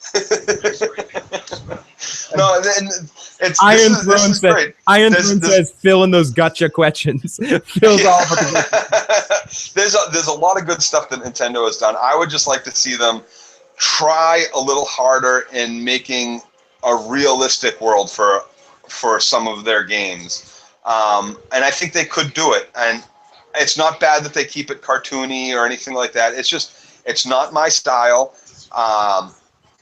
Like I said, I'll probably never end up buying. I really didn't like that pad for that last system of theirs. Oh, the Wii U pad. Okay, 1 second. Let's jump into the live motherfucking chat. Carmine says, it feels like Nintendo only caters to fucking kids. The N64 had Rock and 007, but now they just produce kiddie crap. Bayonetta is a small, rare example of adult Nintendo game. It doesn't happen that often. I added it doesn't happen that often, but... And didn't I think they put Red Dawn, not Red Dawn, it was not Red Dawn, that cowboy game on there too. Oh, no, I think, no, it wasn't on the Nintendo, but they did have like something like Zombie U. I think Nintendo does cater to a kiddie audience, but they cater to a family audience, to everyone that can play all games. But I agree, I have to have a PlayStation as well, or an Xbox as well, to play the games I want to play the Shadows of Mordor, to play the Batman, even though I could play the Batman on my Nintendo, but to play fucking Final Fantasy. I'll throw you one too, because I try to play. Katie likes to play some games, right? She likes to play the board games like Mario Party. And I've been looking on Xbox 360. All I could find was something like Life or Monopoly or Risk. I can't find anything like a Mario Party for Xbox or for PlayStation 4. So that's something that I think is really good that Nintendo does do well, is they make good family games, family-style board games for their system. Games you can play in a room with other people. They focus a lot on local gameplay in a way that some of the other systems and some of the other games don't. You want to play Nintendo games. You want to play Mario Party. You want to play Smash Brothers in a room with other people. You want to play those games one-on-one with your friends. And games like Splatoon and, again, I keep mentioning Fire Emblem is a good kind of strategy-based game, or a good one-player first-person shooter. I agree with you. I agree with Carmine that they do focus on the kiddie market and those kind of universal graphics. I think because they're trying to cut on price on the systems that they make, be able to sell it at a reasonable cost. But then they jack up the price, and I think they even overpriced on the Switch. I think $300 is too much for the Switch. If I didn't split that with somebody, I wouldn't have been able to buy it. I think it should have been at $200. I think then if they can come in as like an affordability kind of situation too, then they serve a different purpose as well. But I just have a lot of fun playing Nintendo games. That's what it really comes down to. All the Mario. That's all it does come down to. I just have fun. That's the only part that matters. That's why we buy the system, is because we want to have fun. And I'm not saying that if I ever did own a Nintendo, I wouldn't have fun with it. I just think it would be hard for me to find games I could have fun with it. Yeah, I mean, I hear you. I just. But back to that pad, I hated that fucking pad. It made you want to look at the pad instead of your big 70-inch TV that you spent $700 on. If I wanted to play fucking games on a pad, I'd buy an actual pad that is powerful enough that I can do other shit with, like an iPad or a Galaxy pad or Microsoft Pro pad, that I can play much better games, or not much better games, but like they could make games as good. That it just made no sense to me that pad made no sense. Why not make your iPad connect instead of that? Why not make it compatible to iPads and Galaxy pads and Surface Pros and all this shit, rather than having to sell people this pad with it that's limited in its capabilities, just so you can put a joystick on it? make an attachment that fits into the fucking USB and clicks onto the side of your iPad. There's so much more innovation that they could have done that they refused to do or didn't think of, which was bullshit. And I thought it was a big waste and it really made me think, what the fuck? I can't argue with you that the Nintendo that the Nintendo Wii U was a colossal failure from a technical standpoint of the system. I think the games that came out on the Nintendo Wii U are underrated, and a lot of people won't get to play them because the system was a dud. I think a lot of the problems that people had with the Wii U were addressed in the Switch, and I think the Switch is a good piece of hardware for the niche that it fits. I think it's overpriced, but I think it... And there's a lot of problems with it too. People with dead pixels on their Switch screens, and I do have a problem with my left Joy-Con connecting sometimes. I do have that problem. I haven't tried the fix that Sir Ulrich suggested, but I do have that problem.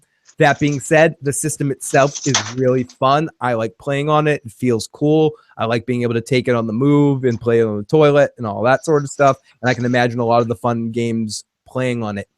But again, I buy a Nintendo system for a very specific reason. I'm not buying it to compete with the PlayStation. I'm not buying it to... You're buying it just for Zelda. I'm buying it just for Zelda. I'm buying it for Smash Brothers. I'm buying it for Mario, mainly. And that's it. And I'm buying it for Fire Emblem.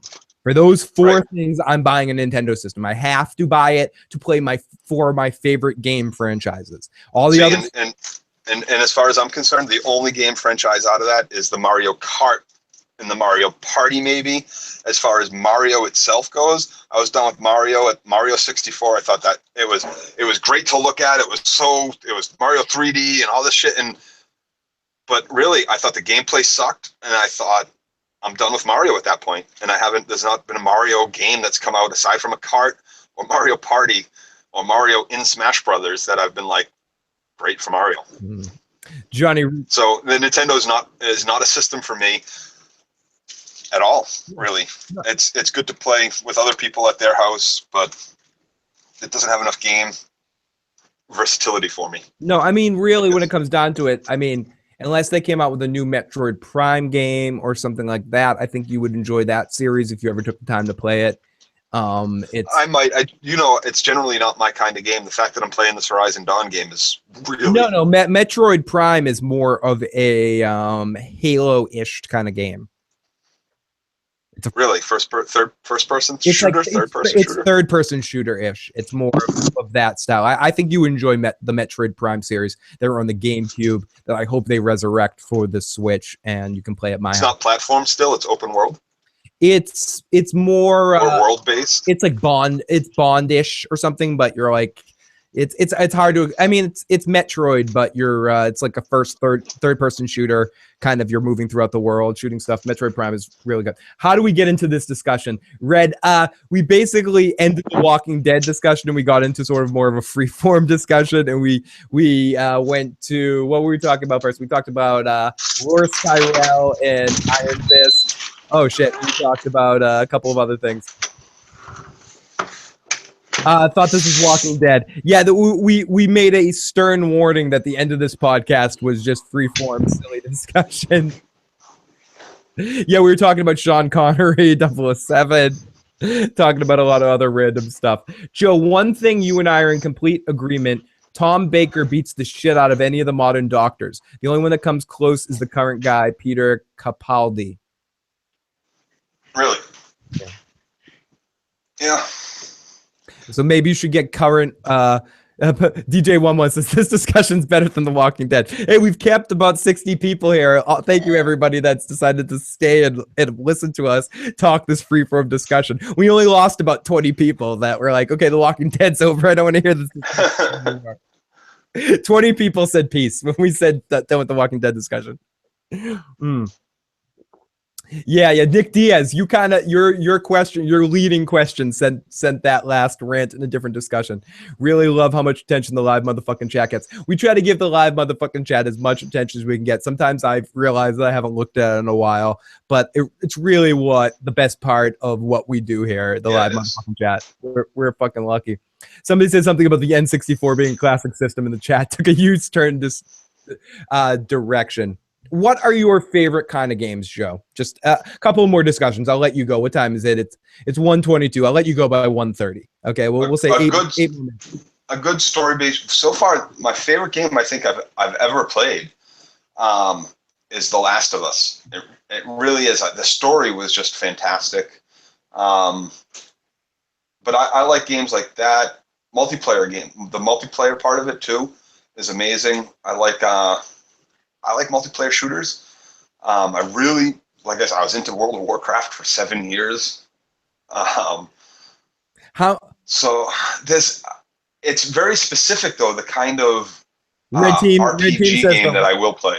Red Team says The Last of Us. The fuck? I have it on PS4, but I haven't touched it. Joe likes Leisure Shoot Larry. Leisure Shoot Larry is a great game. If anyone doesn't know what that it was a great game. It was a game all about getting laid, and like if you didn't get condoms, you got herpes and shit like that. It was It was kind of a fun game. It was in the ilk of the King's Quest or the Space Quest games or the Police Quests, the Quest series by Sierra, where it was all text-based, where you had to type where you went in different directions. But Joe, in Warcraft, at your top, how many top level characters did you have? 5. 5, okay. I had a paladin, a warlock, a thief, a druid, and a paladin, warlock, thief, druid. Joe, your mic just went out. Make sure your mic's plugged in. I think you just went out. Joe's mic went out, but let's go to the live chat. Is my mic back? My mic back? Hello? You're back. Tilt it upwards. Tilt it upwards and you're back. Everyone in the live motherfucking chat, I'm curious, what are your favorite games? If you had to name one or two, you can spam the chat right now. What are some of your favorite video games of all time? What are ideally, what's your favorite game? And Joe, ideally, have you ever tried any MMO shooters? Massive multiplayer online shooters. Like what? I don't know. Like I play Uncharted. Is that one?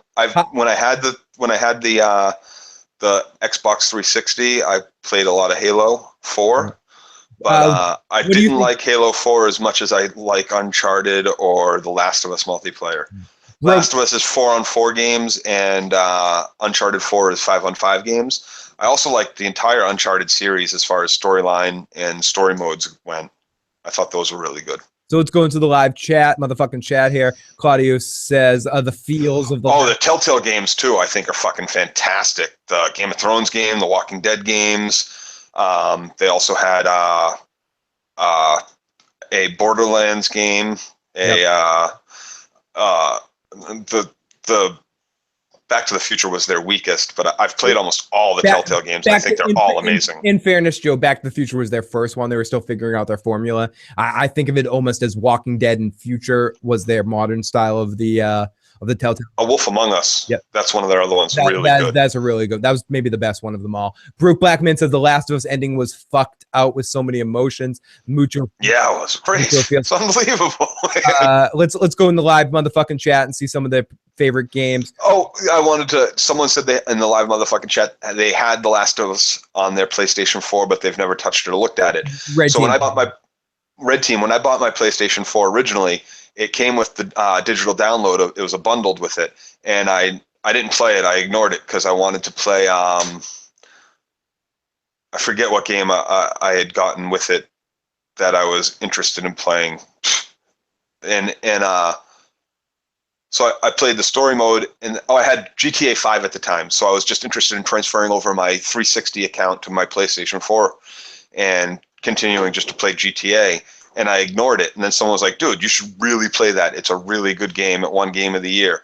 So I checked out the story mode, and I was like, oh, that's fantastic. I really liked that. And then I ignored it and never played the multiplayer. And they were like, dude, go back and play the multiplayer. And unbelievable. The game is unbelievable. All around, thumbs up, fucking, it deserved every award that it got. So yeah, Red Team, definitely. Download that game, play it, play the story mode. It's fantastic. And then check out the multiplayer. It's fun. Really tense. Check it out. It's fantastic. Claudio says the feels. Robert says StarCraft. I love the StarCraft series. StarCraft series were good too, yeah. Mortal Kombat, one of the classic fighting game series. Robert says Killer Instinct. I love Killer Instinct, a lot of fun. Zen says favorites is Elder Scrolls series. I know Joe's maybe not the biggest fan, but I love the.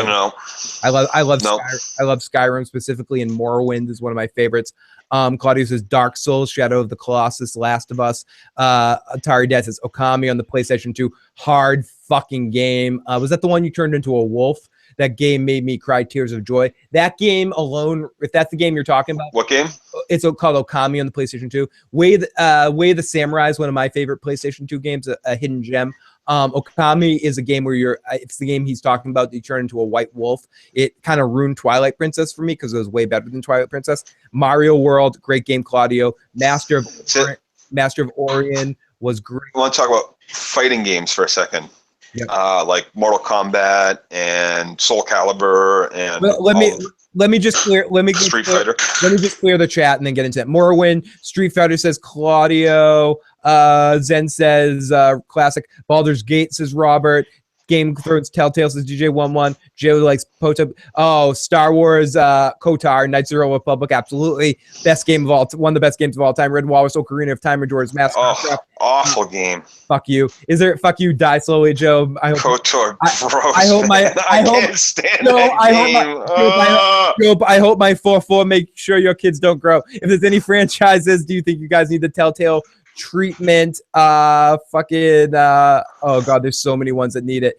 Shadow of the Colossus, Joe says, Carmine says, is the all-time great adventure game. It's one of those games that's not made to play weeks on end like Halo or COD, but it makes memories, which is great.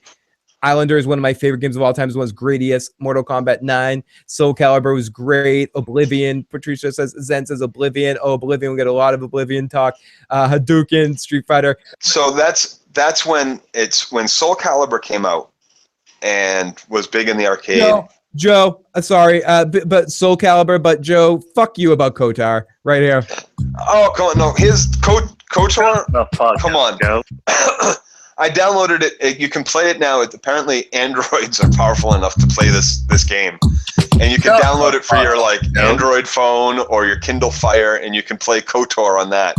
And I'm sorry, but I tried it again, and I got to about the same spot I did last time, and I'm like, this game is just so fucking boring. Shut the fuck up, Joe. Okay. So boring. Go back to what you were saying about fighting games. So around the time Soul Calibur came out and started getting big, that's when I started to lose all interest in fighting games. Not because I sucked or because people were better than me. Because I always held my own. I wasn't the best and I'm not the worst. But they became to the extent where your combination moves were 20 buttons long.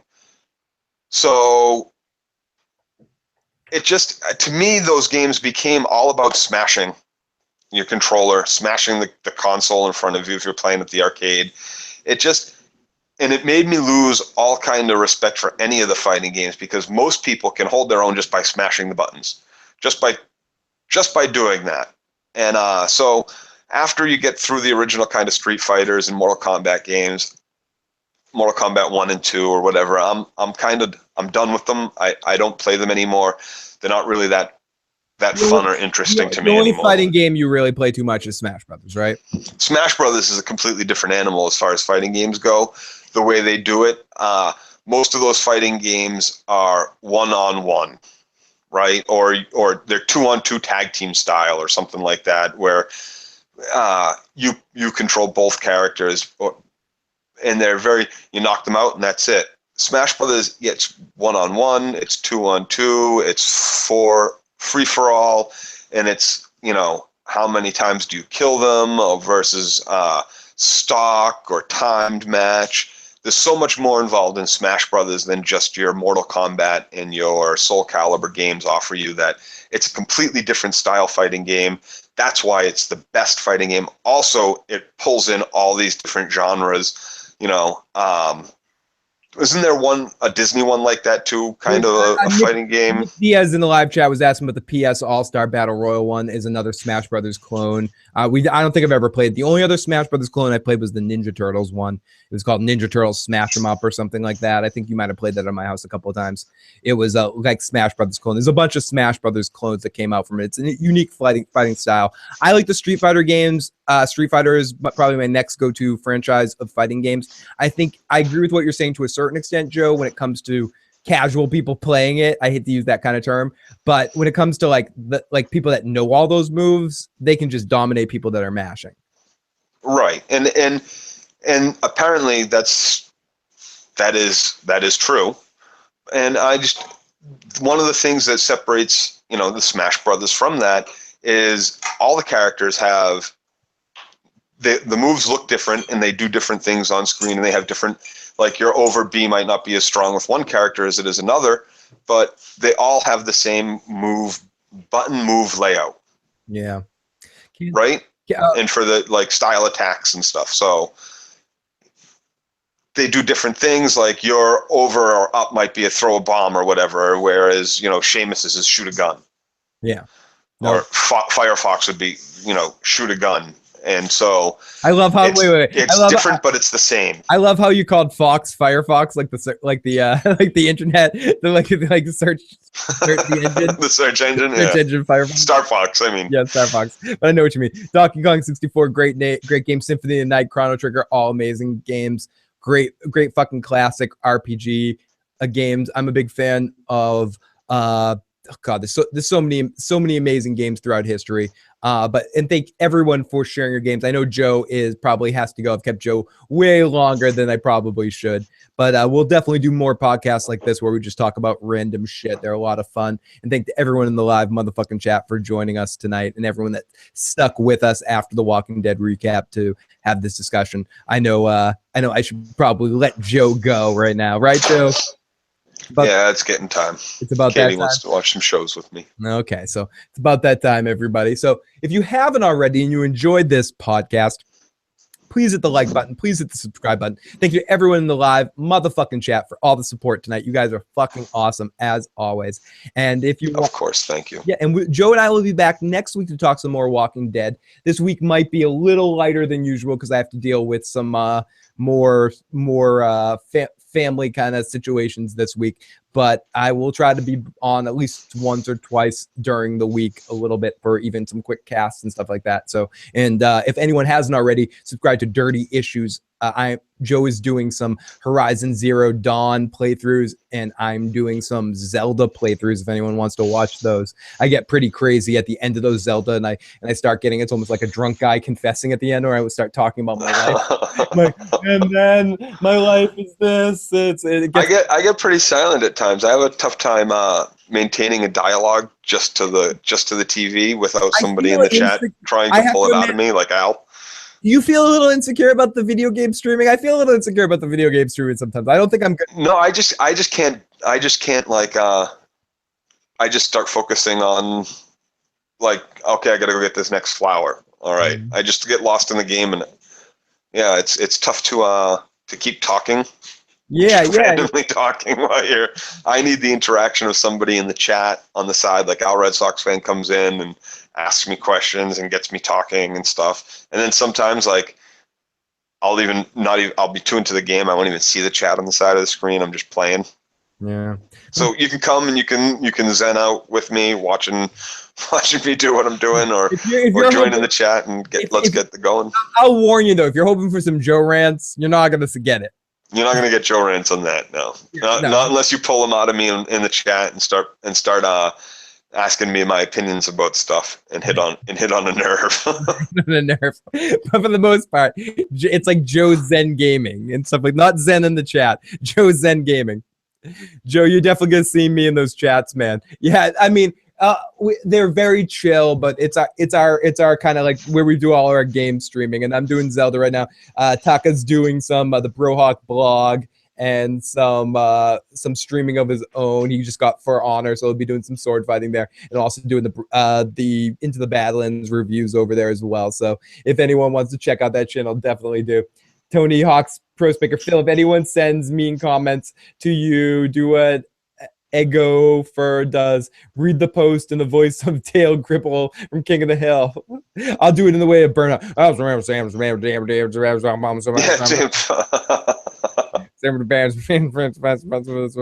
Joe, as always, thanks for being my shit buddy, man. And thank you for having me be your shit buddy, man. Yeah, you are my shit buddy, man. Don't have to worry, get your shit buddy, man. And dude, you always take a shit buddy with you. There's no reason in the zombie apocalypse you don't go off and shit alone. No, here we go. And yeah, no, Joe and I did play Tony Hawk, but we mainly played Tricky, like SS. Oh, Tony Hawk was fucking awesome, and Tricky was awesome. Both those games are really good. My fucking thumbs were blistered beyond belief because of those games. Those games are great. Yeah, I forgot all about them. Oh, amazing. Everybody, have a good night. Peace. Now this is a story all about how Westeros got flipped, turned upside down. If you want to take a minute, just sit right there. I'll tell you all about the quest to take the Iron Chair.